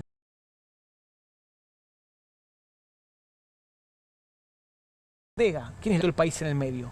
Hasta ahora hubo 7 cierres electorales, 7, en todo el país de elecciones anticipadas. En ninguno logramos ir en conjunto con los libertarios. ¿Quién es la que se encarga de eso? Karina Milei. Entonces no es... ¿Y provincia de Buenos Aires? Ahora que hay elecciones anticipadas, que ya se sabe que se desdobla. Hasta ahora hubo una foto. 2 fotos, no una. 2 fotos hubo. Realmente... Con Ritondo, Santilli y Montenegro. Totalmente. Hasta ahora, más que 2 fotos... Foto? ¿Cómo? ¿Estarías en esa foto si estuvieras en la provincia? Nosotros siempre quisimos trabajar en conjunto con ellos. Lamentablemente, del otro lado no fue lo mismo. Hernán. Darío, te pregunto por algo particular de la campaña de ustedes en la ciudad. Estoy viendo acá un afiche que dice Nuevo túnel vehicular y Anillo a la Pampa. Sí. La verdad que lo amplié buscando a ver dónde dice que es un proyecto, porque la verdad que yo lo veo así y es francamente confuso. Algo parecido pasa con la línea F. ¿No les parece que realmente están haciendo campaña con algo que no hicieron? A ver, lo primero que digo yo es que el PRO cumple sus promesas, ¿no? Bueno, con el subte hace 15 años que no. No, pero te pongo si quieres ejemplos concretos. Pero en el subte hace 15 años que no. Te pongo ejemplos concretos. Pero pará, en el subte hace 15 años hace Mauricio, Larreta y Jorge. Mauricio termina la línea H. Ninguno de Mauricio los tres termina la línea H, en primer término. La F hace 15 años. Perfecto. Y ninguno prometió la línea F. Macri no dijo voy a hacer la línea F. Larreta tampoco dijo que va a hacer estudio de factibilidad. Y después viene Jorge y te dice voy a hacer la línea F. Perfecto. Juzganos si querés en diciembre, cuando la línea F según vos no esté hecha. Nosotros te decimos que para diciembre se va a estar licitada la línea F. No, yo te pregunté específicamente por un afiche que para mi forma de ver es francamente confuso porque lo amplié y en ningún lugar dice que va a ser un proyecto. Lo mismo el túnel vehicular. Es una promesa, es un anuncio, de alguna manera, que de vuelta, el PRO históricamente ha cumplido con los anuncios que ha hecho. Pongo de ejemplo el Arroyo Maldonado. ¿Cuántas veces dijeron que no se podía hacer eso? ¿Cuántas veces dijeron que no tenía sentido? ¿Cuánto iba a tardar ese? Porque generalmente en la política, ¿qué pasa? Los políticos hacen promesas que después no cumplen porque son muy largo plazo. ¿Qué te sirve en política vos? Hacer cosas a cortito plazo para que el votante en el corto plazo te vote. Bueno, nosotros no somos así. Hacemos políticas y obras a largo plazo. Y eso es la línea F. Darío, ¿y cómo ves la situación social en la Argentina hoy? Compleja, compleja. Yo creo que las políticas macroeconómicas implementadas por el gobierno, que eran necesarias debido al desgobierno de Alberto Fernández y Sergio Massa, en el corto plazo traen pobreza. Voy a poner un ejemplo claro. En la ciudad de Buenos Aires tuvimos el nivel de pobreza más alto de la historia, más de 30 puntos. 10.000 personas entran por día a cartonear o a revolver contenedores en la ciudad de Buenos Aires, de la provincia de Buenos Aires. Que no está bien eso, ¿eh? Yo lo que digo es que eso es... Nadie quiere revolver basura, primero, antes que nada. Segundo, tenemos la mayor cantidad de gente en calle de la historia de la ciudad de Buenos Aires. 4.500 personas, de las cuales 70% son de la provincia de Buenos Aires. Voy con lo mismo, nadie quiere dormir en la calle. No está bien que la gente duerme en la calle, no corresponde, nadie debería dormir en la calle. Ojalá todos tuvieran un hogar como nosotros, ojalá todos trabajaran como nosotros de 8 a lo que sea y después se vayan a dormir a su casa, sería lo lógico. Lamentablemente hoy la situación en la ciudad está de esa manera. Yo espero y confío en que las políticas macroeconómicas de ordenamiento del presidente Milei tenga resultado en el mediano plazo. Ahora, Darío, está claro que eso se resuelve, tratar ese tema con un problema de embellecimiento de la ciudad, entiendo que no está yendo por ese lugar, pero está claro que se resuelve con una macro inclusiva, es decir, y la verdad es que, te lo pregunto, ¿vos realmente crees que el ajuste del gobierno de Milei cayó sobre la casta, cayó sobre el Estado y la política, o le está pegando muy fuerte a la gente? Esos son temas nacionales, sinceramente. O sea, yo lo que puedo hablar acá es de la Ciudad de Buenos Aires y cómo está. O sea, después para justificar o no las políticas macroeconómicas de Milei, estará Milei y su equipo, siendo sincero. Yo creo que... ¿Pero vos crees que la ciudad puede resolver esto que vos decías sin que a nivel nacional haya una política...? Por supuesto que no. Claro. Por supuesto que no. La pobreza, a ver, siendo sincero, es un tema nacional. Bueno, puedes resolver la pobreza de la Ciudad de Buenos Aires desde la Ciudad de Buenos Aires. Podés paliarla, podés ayudar, podés hacer que menos gente duerma en calle con paradores, como hacemos nosotros, podés tener políticas sociales inclusivas, pero de vuelta, el tema pobreza, empleo, por ejemplo, es más de nivel nacional que a nivel de la ciudad. Dijiste varias veces que lo que quiere Karina Milei es destruir al PRO. ¿Por qué crees que cree eso si efectivamente tiene una mirada en algún punto parecida en términos de proyectos de país, en términos de políticas económicas? ¿Por qué crees que hay una necesidad o una decisión, según lo que vos mismo mencionabas, de destruir al PRO en la ciudad? Por un tema de poder, puramente especulativo. Perdón, ¿es en la ciudad o crees que eso es a nivel, en términos generales? Y mira, yo creo que en la ciudad es más importante porque es, si querés, donde el PRO más fuerte es y donde mejor gestiona. Yo realmente creo que la Ciudad de Buenos Aires es un ejemplo de gestión a nivel nacional, tanto en el sistema educativo, de salud, de seguridad. Pero al margen de eso, me da la pauta de que si en 7 cierres electorales no hubo acuerdo, no es solamente en la ciudad, sino que también es a nivel nacional. Y cuando decís, perdón, ¿decís poder es electoral o estás hablando de algún tipo de poder que no es el poder del voto? No, estoy hablando de poder electoral. Estoy hablando de que claramente los libertarios y Karina ven a nosotros como una amenaza electoral porque le disputamos su propio electorado. Siento que va por ese lado. No hay otra lectura. Okay. Ahora, ¿vos crees que hay una traición en términos, vos dijiste antes, lo que acompañamos a nivel nacional en la legislatura claramente no ocurrió? ¿Crees que ahí hay una traición? ¿Hablas en términos de traición política? ¿Sabes por qué te lo pregunto? Porque Milei sí habló de traición cuando siente que atacan a Karina desde el PRO para tratar de debilitarla en la ciudad. Y mira, yo creo que no es correcto. No sé si es una traición, no sé quién para hablar de traición, pero creo que no es correcto. Pero no porque no es correcto, porque yo, como yo te ayudo a vos, vos me ayudas a mí. Yo creo que por un tema ideológico también. Si en la ciudad muchas de las cosas que estoy diciendo son cosas que ellos están de acuerdo a nivel nacional. ¿Por qué no las acompañan en la ciudad? ¿No? O sea, de vuelta, nosotros acompañamos a nivel nacional porque no especulamos. Ley bases, por ejemplo, o el acompañamiento del DNU para que vayan a negociar con el fondo. Por poner 2 ejemplos claros. En la ciudad te di 3 ejemplos en los cuales no acompañaron y votaron con el kirchnerismo directamente, ¿no? Párrafo aparte para el kirchnerismo, que tenemos a un Leandro Santoro que viene a venderse de lo nuevo y un porteñismo cuando en sus listas claramente está el kirchnerismo.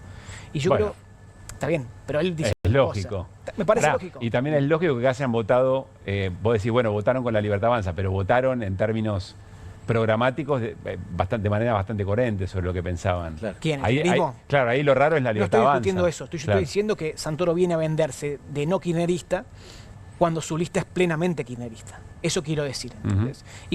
Y creo que en la política estamos medio cansados ya de los caretas que vienen a decir yo soy negro, pero en realidad dígame blanco. O sea, no, flaco, o sea, vos sos una cosa o sos otra. No hay discusión sobre eso, ¿bien?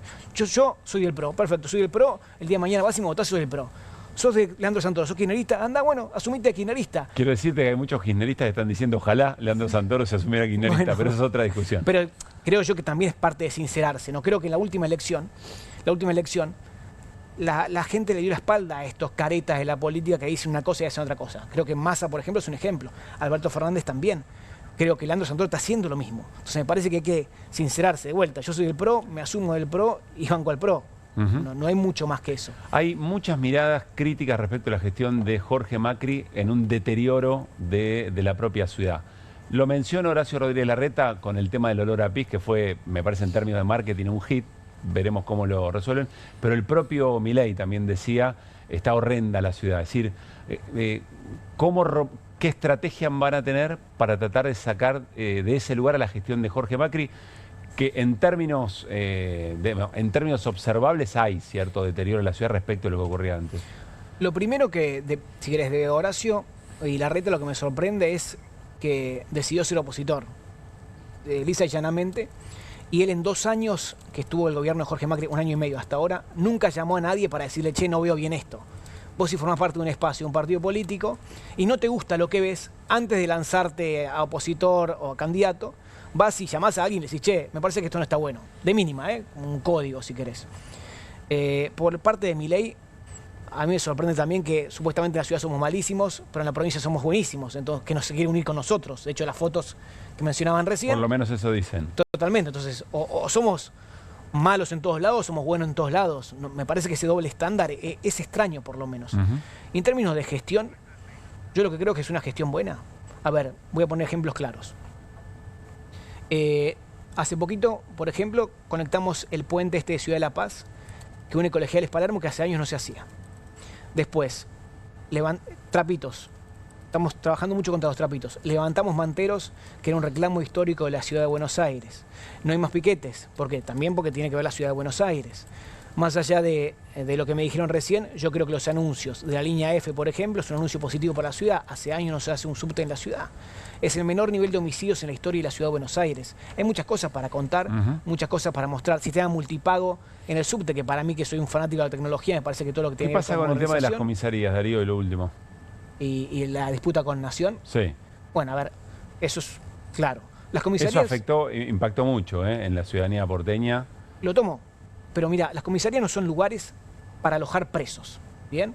Y hubo 16 jueces y 5 fallos que dijeron que los presos son de Nación, que no corresponden al sistema de la ciudad de Buenos Aires. ¿Pero por qué? Porque del 100% de los 2.500 presos que hay en la ciudad de Buenos Aires, 95% son del sistema judicial nacional o federal, ¿bien? Y fueron juzgados por ese. Si ellos quieren que nos hagamos cargo de los presos, que nos pasen el sistema judicial. Creo que va por ese lado. Ahora sí, última, Darío. ¿Te gustaría que Mauricio Macri fuera candidato? Para mí siempre Mauricio en una boleta es un lujo. Creo que es el mejor líder que tiene la Argentina. ¿Te gustaría que lo fuera? ¿Crees que puede llegar a serlo? Eso hay que preguntarle a él. Yo siempre quiero que sea candidato. Gracias, Darío, por haber venido. Gracias a ustedes por la invitación. Bueno, muy bien. Nos vamos a ir a una pausa. Al regresar, Martín Granowski se va a hacer una pregunta. Es si efectivamente este es el gobierno, el de Javier Milei, el que más cercano está, el que más apegado está a Estados Unidos. Vuelve Irina Hauser, insiste, incorregible les diría yo, con cuentos de la cripto. Hay novedades respecto de la causa Libra y vamos a hablar sobre un tema muy poco conversado con Hernán Lecher, que tiene que ver con la marina mercante. Hay novedades, hay riesgos, les diría, pero vamos a hacer un repaso de qué significa en términos de soberanía la marina mercante con una entrevista muy interesante. Ya venimos.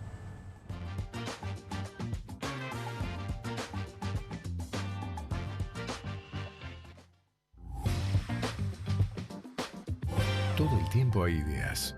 Hay ideas simples y no tanto. Hay ideas que nos asombran siempre y hay otras que nos cambian para siempre. Hay ideas grandes y hay grandes ideas. Hay muchas ideas. Lo importante es que funcionen. Como Banco Credicop, el banco cooperativo ideado para que los sueños de los argentinos se hagan realidad. Hay otra idea de banco y funciona. Súmate. Banco Credicop Cooperativo, la banca solidaria. En Pilar contamos con Mimuni, nuestra herramienta digital de atención ciudadana para solicitar turnos, realizar trámites y gestionar reclamos de manera ágil y cercana. Descárgate la app o chatea con nosotros por WhatsApp a través de 11 52 38 68 64, las 24 horas del día. También podés acercarte a cualquiera de nuestros puntos Muni de lunes a viernes de 8 a 18 horas y los sábados de 9 a 15 horas. En Pilar seguimos acercando el Estado a todos y todas las pilarenses. Pilar presente con futuro.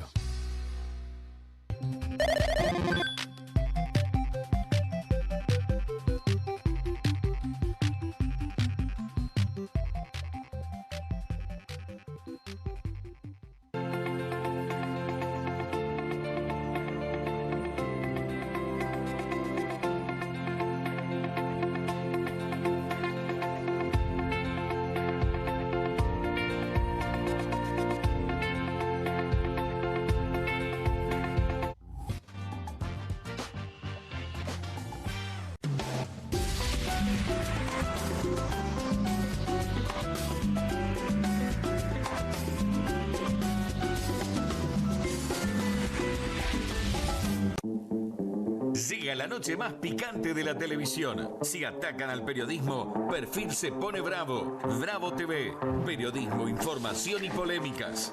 Llegan 4 nuevos programas. Más de 50 periodistas, intelectuales, dirigentes y académicos que darán cada noche de qué hablar y pensar.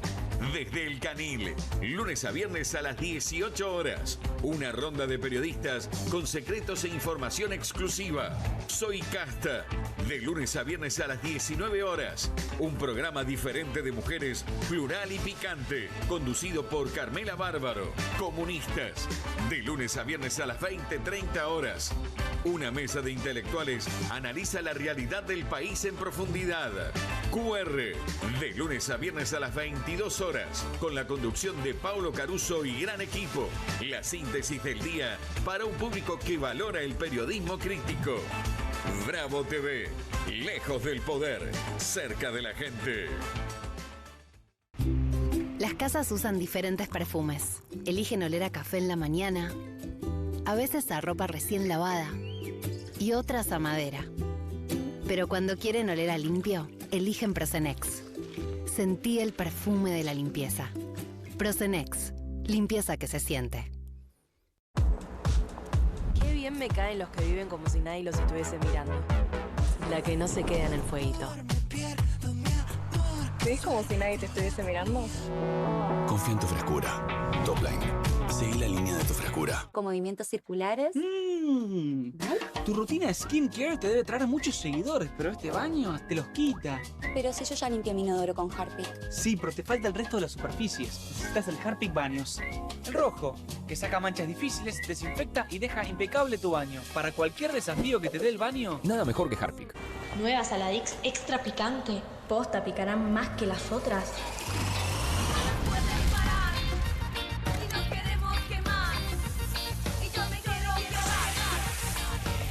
Porque tus ganas de picante son imposibles de apagar. Nueva Saladix extra picante. Tiene las nuevas Mogul Jelly Beans. Ah, vos querés las nuevas Mogul. Jelly Beans. Sí, las... Jelly Beans. Esas. Me las das. Obviously. Nuevas Mogul Jelly Beans. Pedilas como quieras, pero probalas. No te compartas los datos del celu. ¿Salís? Conectate al ahorro. Con Telecentro Wi-Fi prepago podés tener el giga más barato para usar internet fuera de tu casa. Conseguilo en Mercado Pago y disfrutá 10 gigas desde 599 pesos. Telecentro, conectando con vos. Llegaron las nuevas galletitas Kofler.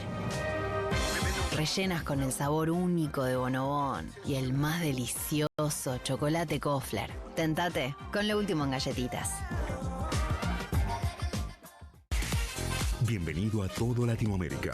Caras TV llegó a DirecTV, el canal de las celebridades. Entretenimiento exclusivo las 24 horas del día. Más Caras, con la conducción de Héctor Maugeri.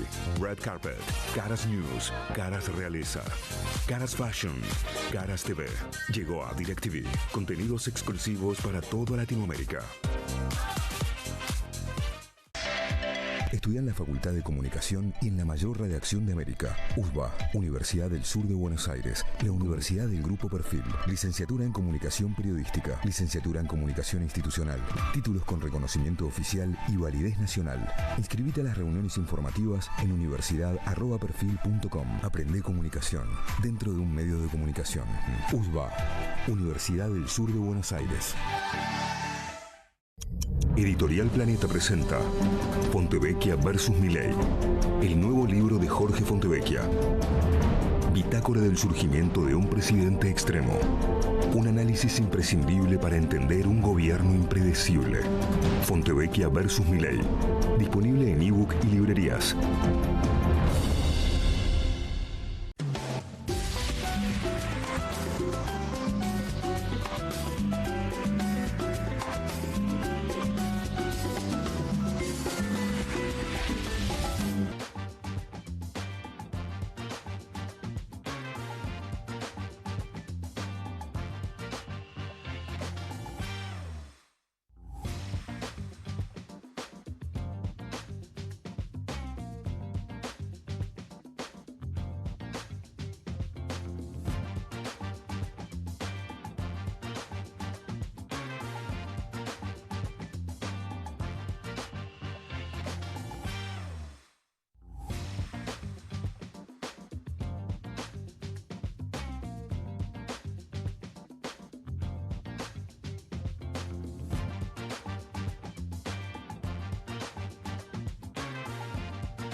Muy bien, seguimos en QR y claro, tenemos a Irina Hauser, pues entonces tenemos segmento Cuentos de la Cripto. Tiene que ver con las novedades que ayer contó Irina Hauser, lo que puede ocurrir en los próximos días y que levantaron todos. Información exclusiva de Irina Hauser de lo que puede pasar con la causa en la Argentina, Irina. Ayer, cuando se cumplían los 2 meses del escándalo con la criptomoneda Libra, difundida, promovida, publicitada por el presidente Javier Milei, contamos que Milei, su hermana y otras de las personas que están imputadas en la causa penal están citados a una mediación como consecuencia justamente de este tema. ¿Por qué? ¿Qué es una mediación? Una mediación es la antesala de una demanda civil.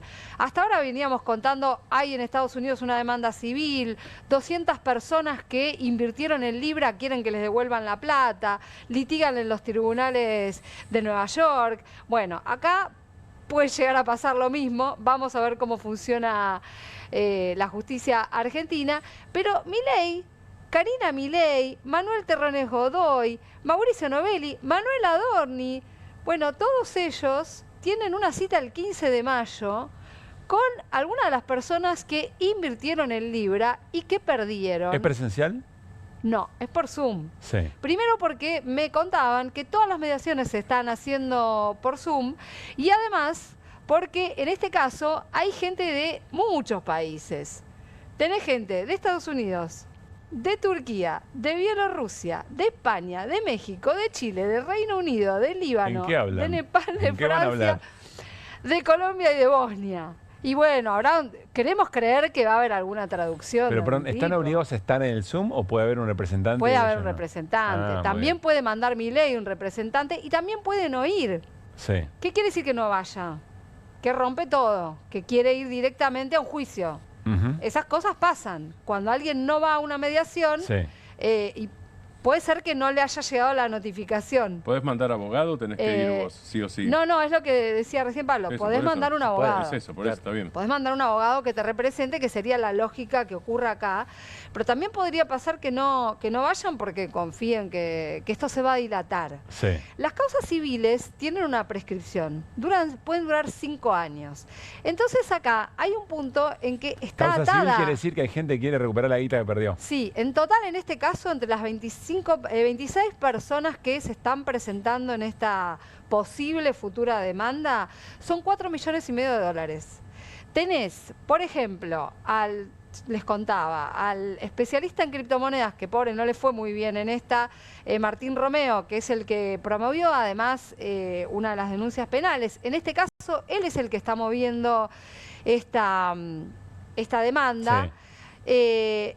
Bueno, él asesoraba a otras personas y entre esas otras personas hay gente de muchos países. Él perdió $2.000, pero hay, por ejemplo, uno de los inversionistas que perdió $1.800.000.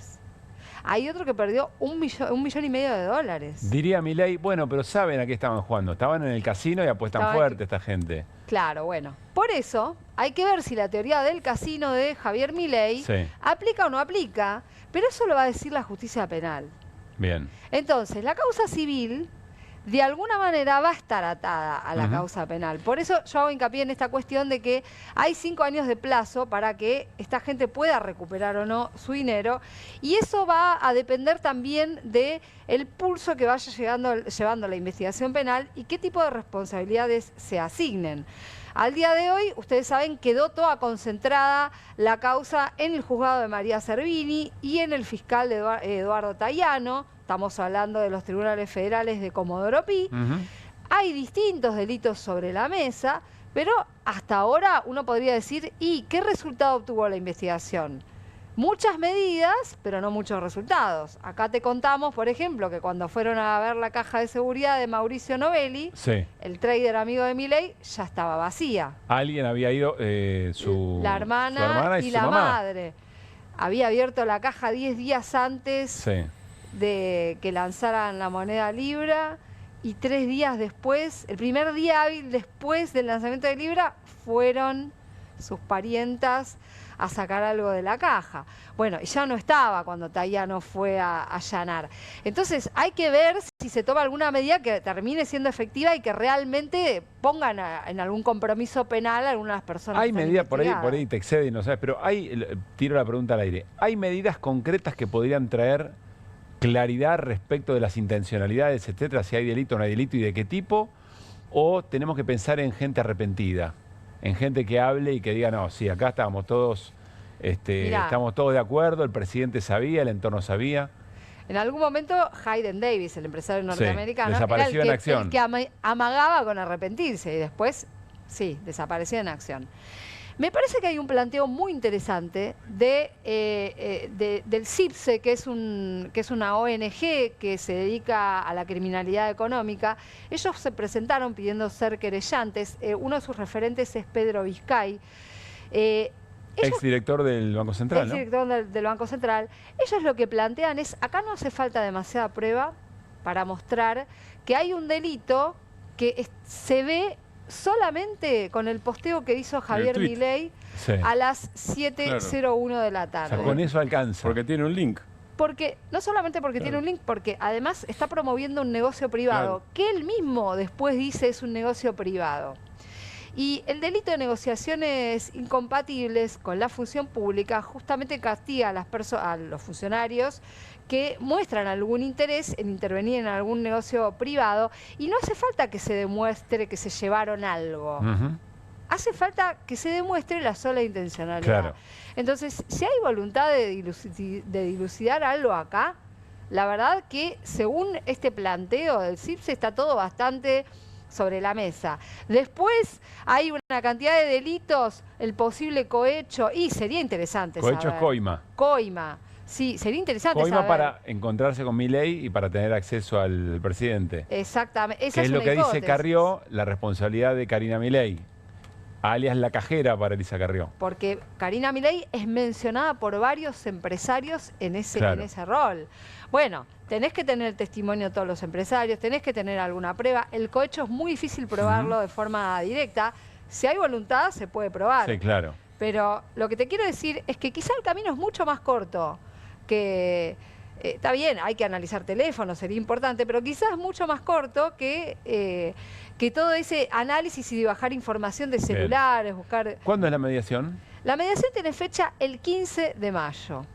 Un mes. Un mes. Bueno, podría haber sido antes, pero tampoco falta tanto. Bien. Yo, Irina, no sé qué pensás vos, Pablo. Le pongo algunas fichas. Hay algunos antecedentes de justicia civil interesantes. Digo, cuando los juicios se frenaron, antes de que volvieran a partir del 2003-2005, Bettina Stein, abogada, le hizo un juicio a Macera por la familia Tarnopolsky. Salvo Daniel Tarnopolsky, es uno de los casos más trágicos de la dictadura, de desaparición de una familia entera. Por daños y perjuicios. Ganó el juicio y Macera tuvo que pagar. Digo, no quería pagar, no es que porque Macera además había robado las propiedades de los desaparecidos o de los secuestrados. Digo, pero no es que no le daba lo mismo. La gente a veces piensa, no, total le daba lo mismo, el tipo ya mató lo que quería. No le daba lo mismo, no quiso pagar. Pero a ver, hizo un combate por eso. Y eso fue en la parte civil y comercial. Lo tomo desde otro lugar. Sí. Quizá una causa penal está muy imbricada en la política, ¿no? En el desarrollo de causas penales. Ahora, cuando acá hay gente que quiere recuperar su plata, $1,5 millones, $1.800.000, y por ahí es más difícil andar convenciendo gente de que levante la pata del acelerador. Otra cosa, yo creo que vos lo dijiste en algunos de los primeros programas, pero los especialistas cripto lo que dicen es que en general, y en este caso, ni hablar del FBI, pero sin el FBI, la trazabilidad es mucho más grande en este tipo de operaciones que en cualquier otro negocio. ¿Es más sencilla? Es más sencilla de encontrar. Sí. Hay una podés identificar las billeteras que se quedan con dinero. Pero ¿de quién es esa billetera? Eso es la parte más difícil porque necesitas que se bancarice, bancaricen esos criptoactivos. ¿Cómo? Tenés que seguir el circuito del dinero, que es mucho más complicado. Claro, pero cuando se convierte en cash, digamos, claro. ¿no? Eso sale de la billetera. Sería la ruta del dinero... Del dinero cripto. Cripto, en este caso. Gracias, Irina, la seguimos. Por supuesto, ustedes saben, en QR, garantía de que este caso no se esconde bajo la alfombra, no queda de lado. Nos vamos a la provincia de Buenos Aires. Novedades importantes. Tiene que ver con las elecciones legislativas, con el desdoblamiento y de fondo con el enfrentamiento, o por lo menos la tensión, entre Cristina Fernández de Kirchner y Axel Kicillof? Martín. Es buena palabra lo de tensión, porque creo que es eso, es conflicto, tensión, etcétera, etcétera. Lo que hubo hoy como novedad en la provincia de Buenos Aires es una media sanción del Senado. Y el tema pasa a diputados. ¿De qué estamos hablando? De la suspensión de las PASO, porque hasta ahora lo que teníamos como escenario electoral en la provincia de Buenos Aires era, más allá del tema político, dentro del tema político, si lo vamos a llevar al cronograma electoral, era un decreto de Kicillof del lunes pasado convocando a elecciones para el 7 de septiembre, elecciones provinciales. Es decir, desdoblamiento decidido y aceptado, tuiteado por el CIC, con críticas y todo, pero aceptado como realidad por Cristina Fernández de Kirchner ayer. Eso es lo que teníamos en términos de cronograma electoral y cronograma político. Lo que hay que hacer es el cómo, y el cómo incluye las PASO, porque las PASO están suspendidas a nivel nacional, están suspendidas en la Ciudad de Buenos Aires, pero todavía estaban vigentes en la provincia de Buenos Aires. Lo de hoy es casi una garantía de que no va a haber paso en la provincia. Exactamente, porque seguro no va a haber paso. Ahí queda una discusión todavía, que es el tiempo de inscripción, el tiempo previo a las elecciones en la cuenta regresiva. Sí. Vos tenés un día en que cierra la inscripción de alianzas y otro día en que cierra la inscripción de listas. Y después vienen las boletas. Eso no está definido y ahí hay una tensión también. Kicillof quiere un plazo más largo y Cristina quiere un plazo más corto. Cuando digo Cristina es las dos espadas, además ellos lo transparentaron, digo, no estoy suponiendo nada. ¿Qué plazo, Teresa García, Martín? ¿Qué plazos se manejan? Los que están manejando es lo que quería Kicillof en el proyecto original, eran entre 70 y 100 días y ahora se está manejando entre 30 y 60. Y estamos hablando de plazos más cortos. Estamos hablando de la negociación para ver si hay listas de unidad y eventualmente después la conformación de... Hasta ahora yo no tengo constancia de que haya negociación, pero no la descarto. Yo no tengo constancia de que haya negociación, no tengo ninguna... Porque la pregunta es la que está en el graph. ¿Va a haber lista única? No sé.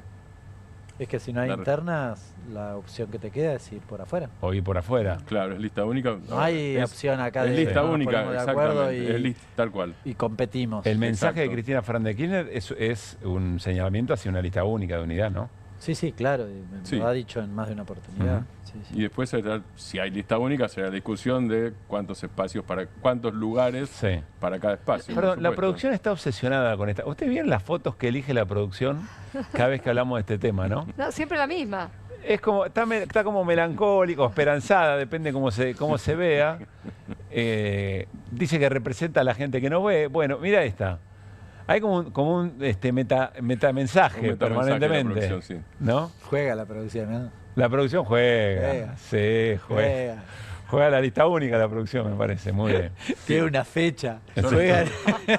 Claro, juegan los plazos. Esa discusión sobre el plazo se va a resolver en la Cámara de Diputados, no se resuelve en senadores. Se resuelve en Cámara de Diputados. Si vuelve a senadores, será en insistencia. Pero bueno, las PASO las podemos dar. Esto ya no es futurología, porque si hoy se votó en el Senado, las PASO las podemos dar por suspendidas en la provincia de Buenos Aires. Suspendidas, claro, ¿no? Suspendidas por este año. Como fue a nivel nacional, porque a nivel nacional fue suspensión, no fue eliminación de PASO. Es lo mismo. Nos vamos a ir a la tanda. Al regresar, insisto, no se habla prácticamente nada de este tema. Hay un riesgo, nos lo va a contar Hernán Lecher, tiene que ver con la Marina Mercante, pero arranquemos del principio. ¿Qué es? ¿Qué historia tiene? ¿Qué función cumple? ¿Qué es lo que está pasando? ¿Y qué rol tiene en un proyecto productivo de país? O eventualmente, ¿cuánto molesta en un proyecto que no es productivo? Más bien de expoliación de recursos, ¿no? Lo vamos a charlar después de la tanda, dale.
¿Pensás que las subastas no son para vos?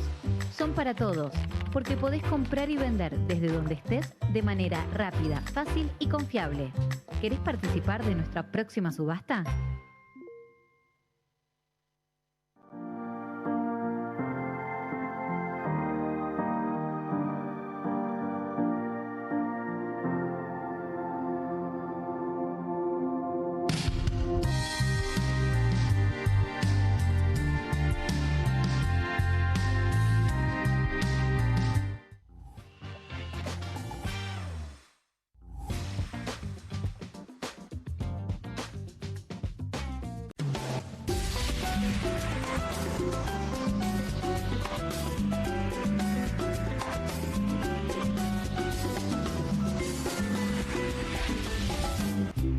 Las casas usan diferentes perfumes. Eligen oler a café en la mañana, a veces a ropa recién lavada y otras a madera.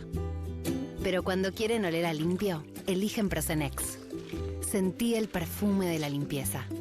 Prosenex, limpieza que se siente. Buenas. ¿Tiene las nuevas Mogul Jerry Beans? ¿La qué? Las Billie Jeans. Crujientes por fuera, blanditas por dentro. 5 sabores. Ah, vos querés las nuevas Mogul. Jelly beans. Sí, las... Jelly beans. ¿Jelly beans? Jelly Beans. Jelly beans. Esas. Me las das. Obviously. Pedirás como quieras, pero probar. Nuevas Mogul Jelly Beans. Pedilas como quieras, pero probalas.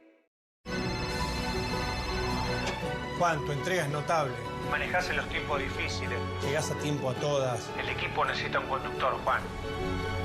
Esto es 1 a 1, Pablo. Hay que convocarlos a todos. Pensá en macro. Nueva Saladix extra picante. Posta picarán más que las otras.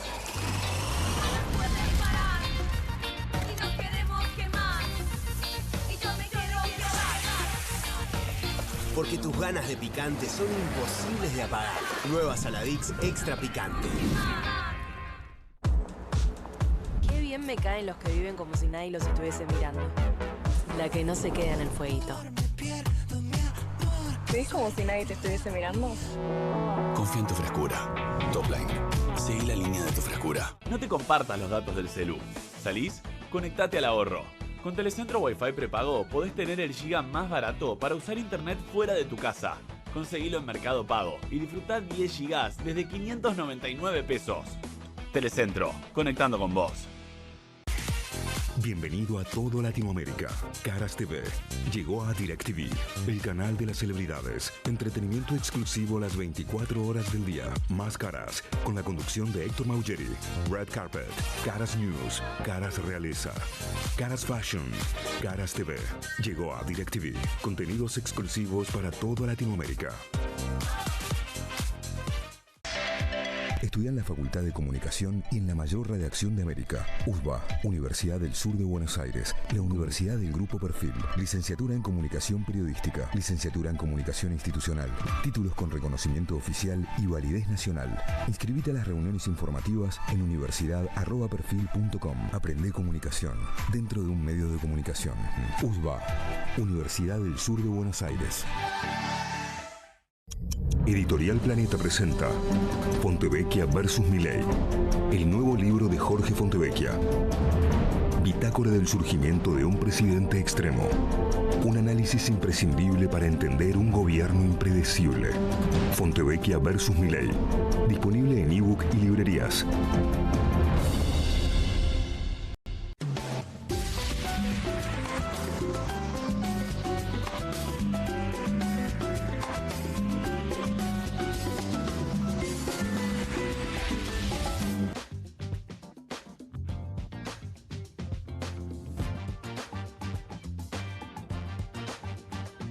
Seguimos en QR, una novedad importante, la CGT le puso fecha a la movilización por el 1 de mayo, por el Día del Trabajador. No va a ser el 1 de mayo, va a ser el 30 de abril, miércoles 30 de abril, 2 de la tarde.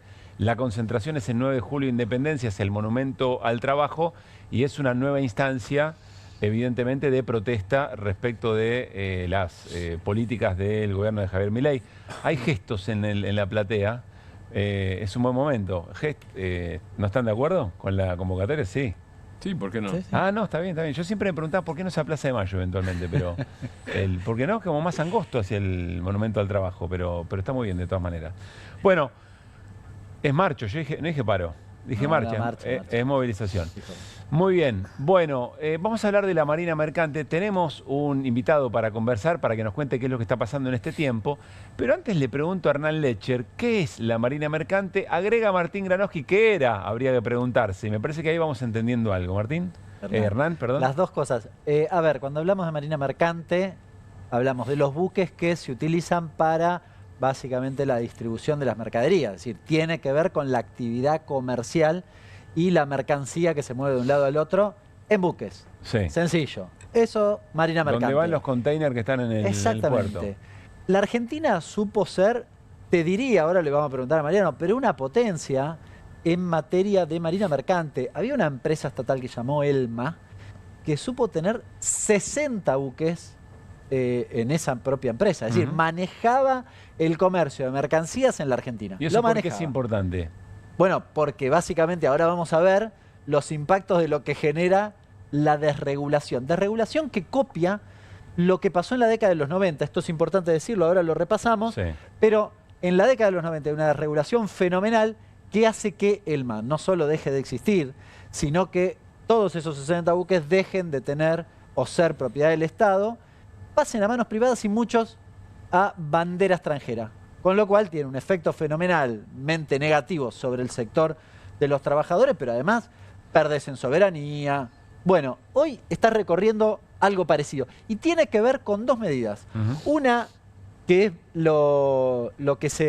un decreto que publicó Sturzenegger, vinculado a la eliminación de serenos y demás. Y una segunda medida que está en la gatera, que está escrito el decreto, de hecho circuló oficiosamente. Sí.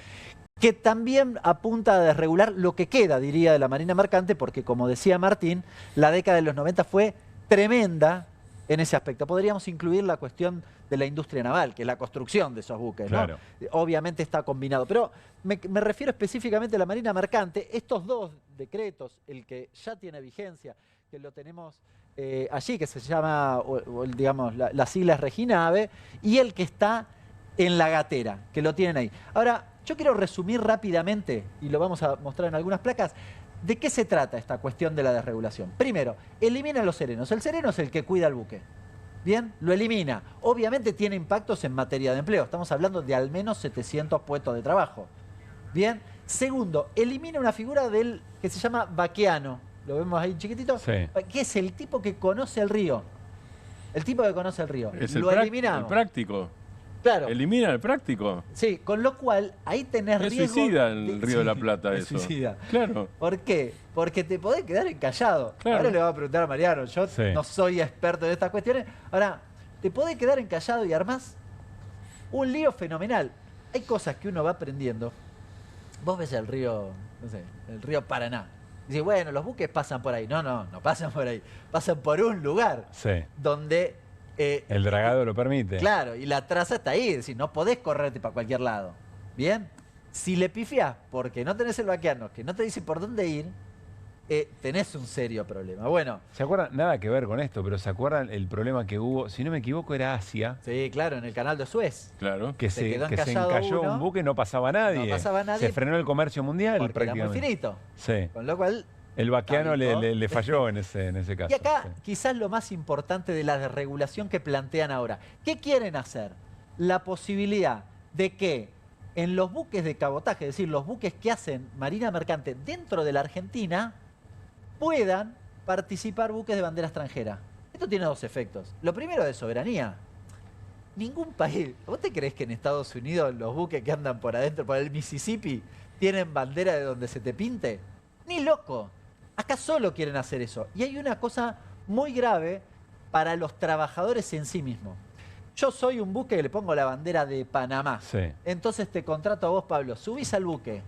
¿Qué legislación laboral crees que se te aplica? ¿La Argentina? No. La de Panamá. O sea, vos sos argentino. Trabajás en la Argentina en un buque que circula dentro de la Argentina y te aplican las normas de Panamá. Genial, tremendo. Bueno, 700 puestos de trabajo en jaque, lo decía, legislación laboral extranjera. Se considera servicio esencial, así que condiciona el derecho a huelga. Una serie de políticas de regulación que apuntan a terminar con lo que queda de la manera mercante. Hay 5 locos que se benefician, ¿no? Digo, esto también hay que decirlo. Hice una especie de resumen, ahora le van a preguntar a Mariano Vilar, una especie de resumen de qué se trata esta desregulación que es traumática para lo que históricamente fue la Marina Mercante. Mariano Vilar es secretario general de Siconara, que es el sindicato de conductores de estos buques. Hola Mariano, soy Pablo Caruso y todo el equipo de QR con Hernán Lecher incluido, te saludamos. ¿Cómo estás? Buenas noches Pablo, buenas noches Hernán y todo el equipo. Gracias Mariano. Antes de meternos en los efectos de esta desregulación, ¿de qué manera, por qué la Marina Mercante es importante para la soberanía de un país? Bueno, es importante porque nosotros transportamos el 80% de lo que entra y sale del país, ¿no? En su mayoría el transporte se realiza por agua. El mundo sabemos que es un 70% de agua y en su mayoría se transporta por agua. Entonces, todos los países que pretenden desarrollarse lo que hacen es custodiar quién transporta sus mercaderías. Sobre todo las principales, ¿no?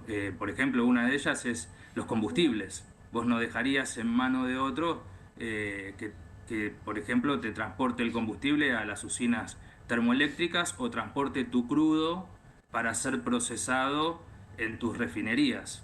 Eso como una cuestión comercial. Después también está la cuestión estratégica defensiva, que podemos mencionar, por ejemplo, en la Guerra de Malvinas. Hubo más de 50 buques mercantes, en aquel momento teníamos una flota propia, que participaron del conflicto bélico. Nuestro enemigo, Inglaterra, movilizó más buques mercantes que buques de guerra.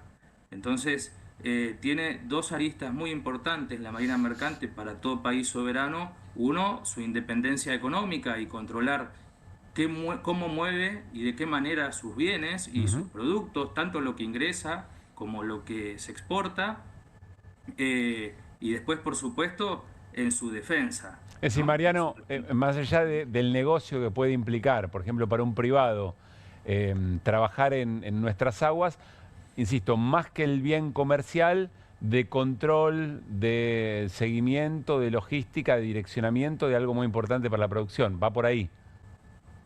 Sí, exacto. Nosotros tenemos, la Argentina es inmensa, tiene 7.000 kilómetros de litoral marítimo y fluvial, sin contar, somos un país bicontinental, ¿no? Sin contar la Antártida. Si sumamos la Antártida tenemos más de 11.000 kilómetros de litoral marítimo, y tener una marina mercante que mueva nuestras mercaderías en todo ese territorio, en toda esa extensión, es fundamental. Ahí tenemos una deuda pendiente como país, que es desarrollarla. Habíamos ido por un buen camino.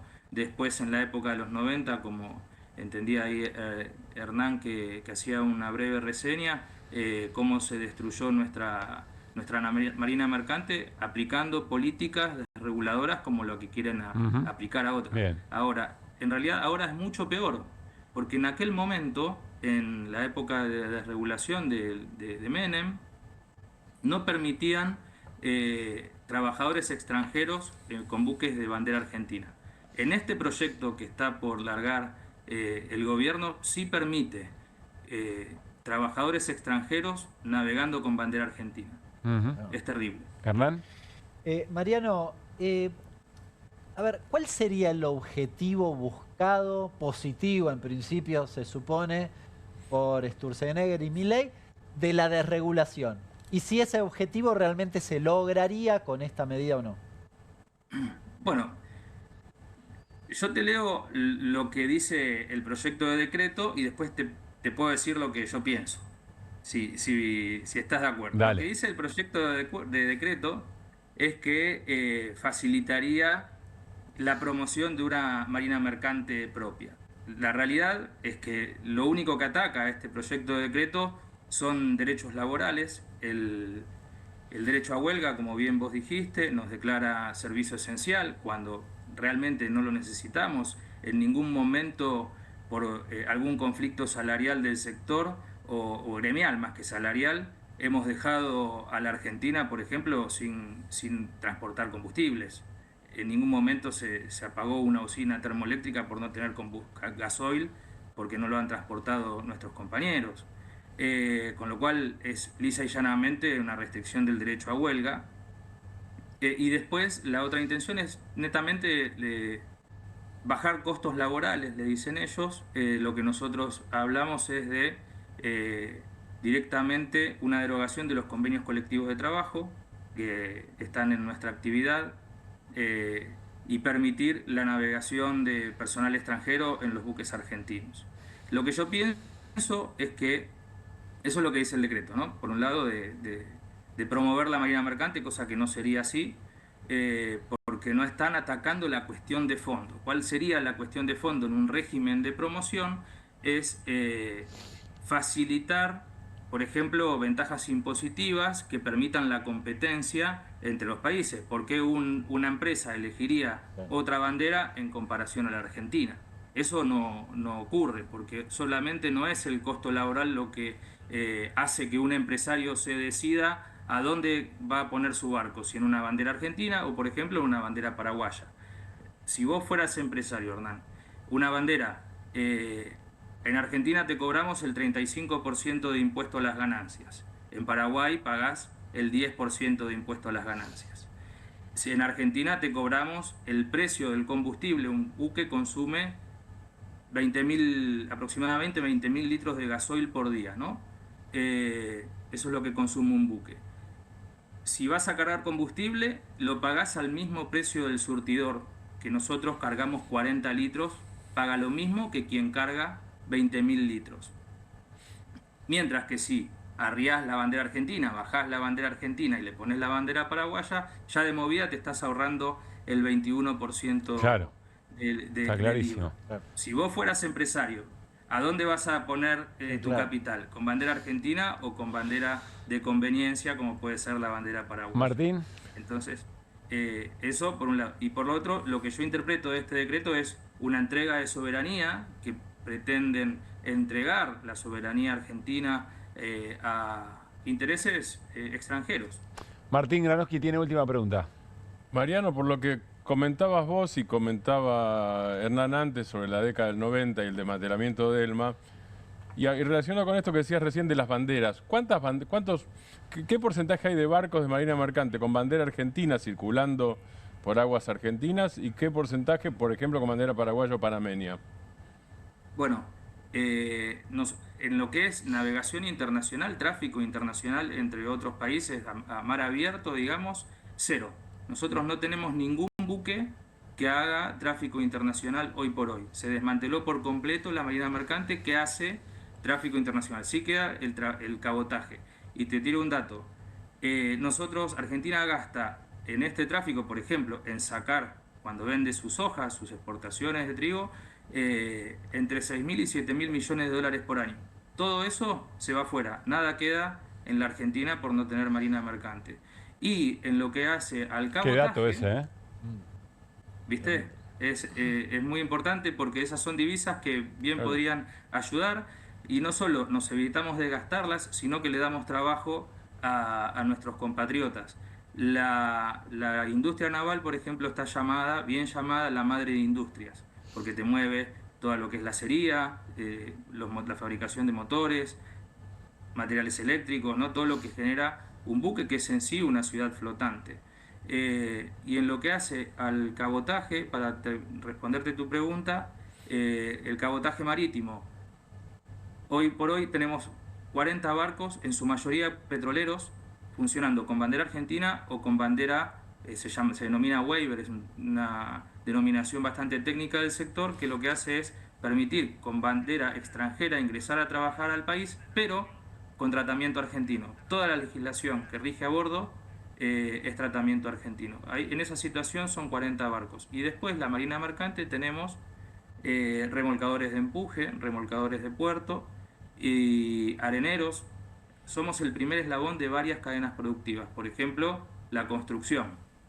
La arena que cargamos, sobre todo acá en Capital Federal, la extraemos los marinos mercantes del fondo del río Paraná, a la altura del kilómetro 400, y la traemos aquí a Buenos Aires para hacer los edificios. Entonces, la minería mercante es muy importante. Otra de nuestras ramas de actividad importantes es la pesquera, la industria de la alimentación, donde contribuimos con más de 2.000 millones de dólares al año en exportaciones de la industria pesquera. Así que mirá si no hay para charlar, y es una industria que genera muchos puestos de trabajo, que genera ingresos para la Argentina y que este gobierno la quiere destruir. Mariano, muchísimas gracias. Vamos a seguir el tema con mucha atención. Te mandamos un gran abrazo. Gracias, Pablo. Gracias a toda la mesa. Mariano Vilar, el secretario general de Siconara, el sindicato de conductores de esos buques. Interesantísimo el tema, insisto, no se habla acá de nada. Vos no me preguntaste por mi experiencia en este tema. Yo te puedo decir una... A ver, dale. Yo te puedo decir una experiencia. ¿Fuiste conductor de buque? No, conductor no. 17 años. Sí. Ushuaia, Calafate, que no era el Calafate de hoy, no había nada. Sí. Y de vuelta eran muy cansadores los caminos, porque ya de ida, camión de nafta, y de vuelta por el ripio de nuevo, insoportable. Los camioneros te levantaban con la condición, che pibe, si no me hablaste bajo, para no dormirse. Sí. Me cansé tanto que en Río Gallegos me fui a manguear, digo, le hice dedo a un buque mercante. ¿Fuiste polizón? No, polizón no, porque necesité autorización. No, tuve que firmar una autorización porque era menor aparte. ¿Quién hizo la autorización? Es un disparate único, porque fue el obispo, no me digas por qué, el obispo Río Gallegos, con el cual yo no tenía ninguna relación, pero los mochileros dormíamos ahí. 8 días jugando al truco y comiendo muy bien, pero además charlando mucho con esta gente, con los conductores, con los marinos mercantes, con los capitanes. Tipos nobilísimos de un espíritu nacional espectacular, eso es lo que yo me acuerdo. Muy interesante. Espectacular. ¿Cuál fue el mejor momento? Y eso fue, eso era un barco, cabotaje, digo, pero ese era el Cabo San Gonzalo, un barco que traía carbón, que llevaba carbón de Río Turbio a San Nicolás, que era una de las barcazas de desembarco de Normandía que le habían sellado el portón. La compuerta que... Le habían sellado la compuerta y lo usaban de carguero. Ahora, yo estuve 8 días, además de comer muy bien, porque no porque fuera lujo, porque era un carguero de carbón, pero se come bien, además de eso y jugar al truco, estuve 8 días hablando con marinos mercantes. Y me acuerdo de eso, el orgullo y la fuerza identitaria que tenían, era una cosa muy, muy fuerte, muy impresionante. Muy impresionante. ¿Cuál fue el mejor momento, el momento de más contundencia o brillo de la marina mercante en la Argentina? ¿Vos hablabas de 60 buques? Sí, cuando estuvo Elma, que debe haber sido a mediados de los 70 probablemente. Pero lo digo por intuición. Otro proyecto de país, ¿no? Otro proyecto de país. Sí, me parece que además estás hablando de industria pesada. Claro. ¿No? Es el desarrollo de la industria en su máxima expresión. Que tiene esta característica porque es como la conjunción de las dos cosas. Es la industria con esas características de hoy sería tecnología, porque hoy la verdad que funciona todo con cuestiones de índole tecnológica y precisión. Los motores son muy precisos y demás. Pero además soberanía. Yo, de nuevo, a mí me sorprendió muchísimo esta cuestión de que queramos ir a un escenario donde los ríos internos los navegue el que se le dé la gana. Es como el camino contrario a lo que hacen los países que se supone que admiramos, digamos, ¿no? Si juntás esto al no dragado del canal Magdalena y el hecho de que un barco para salir a alta mar tiene que pasar por el área de Montevideo y no por un puerto de aguas profundas argentino, es pérdida de soberanía, pérdida de divisas, pérdida de circulación fluvial marítima. Y no es un error, no es que a alguien se le escape. Hay una decisión clara. Hay un documento muy interesante del CEPA sobre el canal Magdalena que leí hace un tiempo. Lo vamos a abordar pronto. Estamos con las últimas cositas ya de QR, pero cosas muy interesantes. Van a ver, ahora viene el escroleo. Esto podría ser escroleo también, ¿por qué no? Hoy, desde muy temprano me llamó mucho la atención esta nota que van a ver y todavía está en el portal del diario La Nación. Es la segunda en importancia. Aquí está más apaisado, digamos, pero en el celular... como está más vertical, es la segunda en importancia. Esto evidentemente es de computadora. La segunda que aparece es esa noticia que la tiene Cristina Fernández de Kirchner en el centro y dice, en tiempo de descuento, La Corte retiene la causa contra Cristina Kirchner y se despeja el camino para que sea candidata, escribe el colega Hernán Capielo. A mí me llamó mucho la atención porque está un poco fuera de agenda el tema, pero sin embargo la Nación está diciendo algo. Es como si estuviera diciendo, che, no se olviden de la causa que está en la Corte, porque miren que se acaba el tiempo para evitar que sea candidata Cristina. Mi interpretación. El tema está en agenda en la medida en que una sentencia de la Corte puede llegar a condicionar... Está bien, pero en los tiempos normales de causas similares pasan 2 años. Ahora te explico eso. Lo que te quiero decir es que el tema además está en agenda porque entró hace poco a la Corte. Sí. La causa que venía de casación con una confirmación de la sentencia a 6 años de prisión en el caso Vialidad contra Cristina y la inhabilitación para ejercer cargos públicos. Por eso digo... El peso que puede llegar a tener un fallo de la Corte en este caso no solamente se refiere a la posibilidad de que haya una prisión efectiva, Cristina tendría derecho a una domiciliaria de todas maneras. Perdón, Iri, no es que la Corte juega fuerte, los medios y el poder económico están jugando fuerte a través de esta situación. Si están instalando la idea de que la Corte se está haciendo la OPA y que entonces va a permitir que Cristina sea candidata. Por eso es importante lo que cuenta Irina. Vamos a explicar esto. La Corte no tiene absolutamente ningún plazo para resolver ni este tema ni ningún tema. Ya lo hemos dicho. Lo que tienen son tiempos políticos que son los que manejan habitualmente. O sea, decir que la Corte retiene esta causa es una falacia, porque la Corte tiene la causa, pero... Está en su no tiempo, digamos. Pero bueno, puede hacer lo que quiera.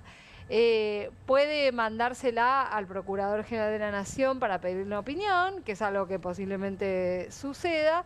Tiene que hacer notificaciones, tiene un montón de otros recursos, porque Cristina no es la única condenada. Y yo pensaba, bueno, si vamos a comparar voy a comparar con un caso muy odioso. Sí. Blaquier. Caso de lesa humanidad. Claro. Estoy hablando del empresario Carlos Blaquier, que tenía un juicio de lesa humanidad. ¿Sabes cuántos años lo tuvo en la Corte? ¿Cuántos? Y no vi este tipo de presiones. Sí. 6 años. Ahí está. ¿Y cuánto lleva la causa de Cristina en la Corte? Y el fin de marzo. No, pero además contá por qué se terminó, por qué no siguió. Bueno, ¿por qué se cortó? Es lo interesante. La Corte, claro, porque en realidad estaba Blaquier ya en etapa de insanía, digamos. Entonces, esperaron a ese momento para tomar una decisión. Bueno, interesante para ver cómo se empiezan a jugar estas cosas. Lo pescamos en el escroleo, esas cosas que hay que andar con mucha curiosidad periodística y política, eventualmente. Segundo escroleo, miren, esto es una joya de nuestros amigos y amigas de Indisciplinados. A mí me tuvieron que explicar, para serle franco, la historia de Rodrigo de Paul, el jugador de la selección, que viendo sus distintos looks al paso del tiempo los iba elogiando y les iba poniendo puntaje. Este 9, este 7, etcétera, etcétera. Bueno, eso se convirtió casi en un meme, ¿no? Se hicieron muchas otras cosas a partir de eso. Vean esto de Indisciplinados porque es extraordinario. Dale.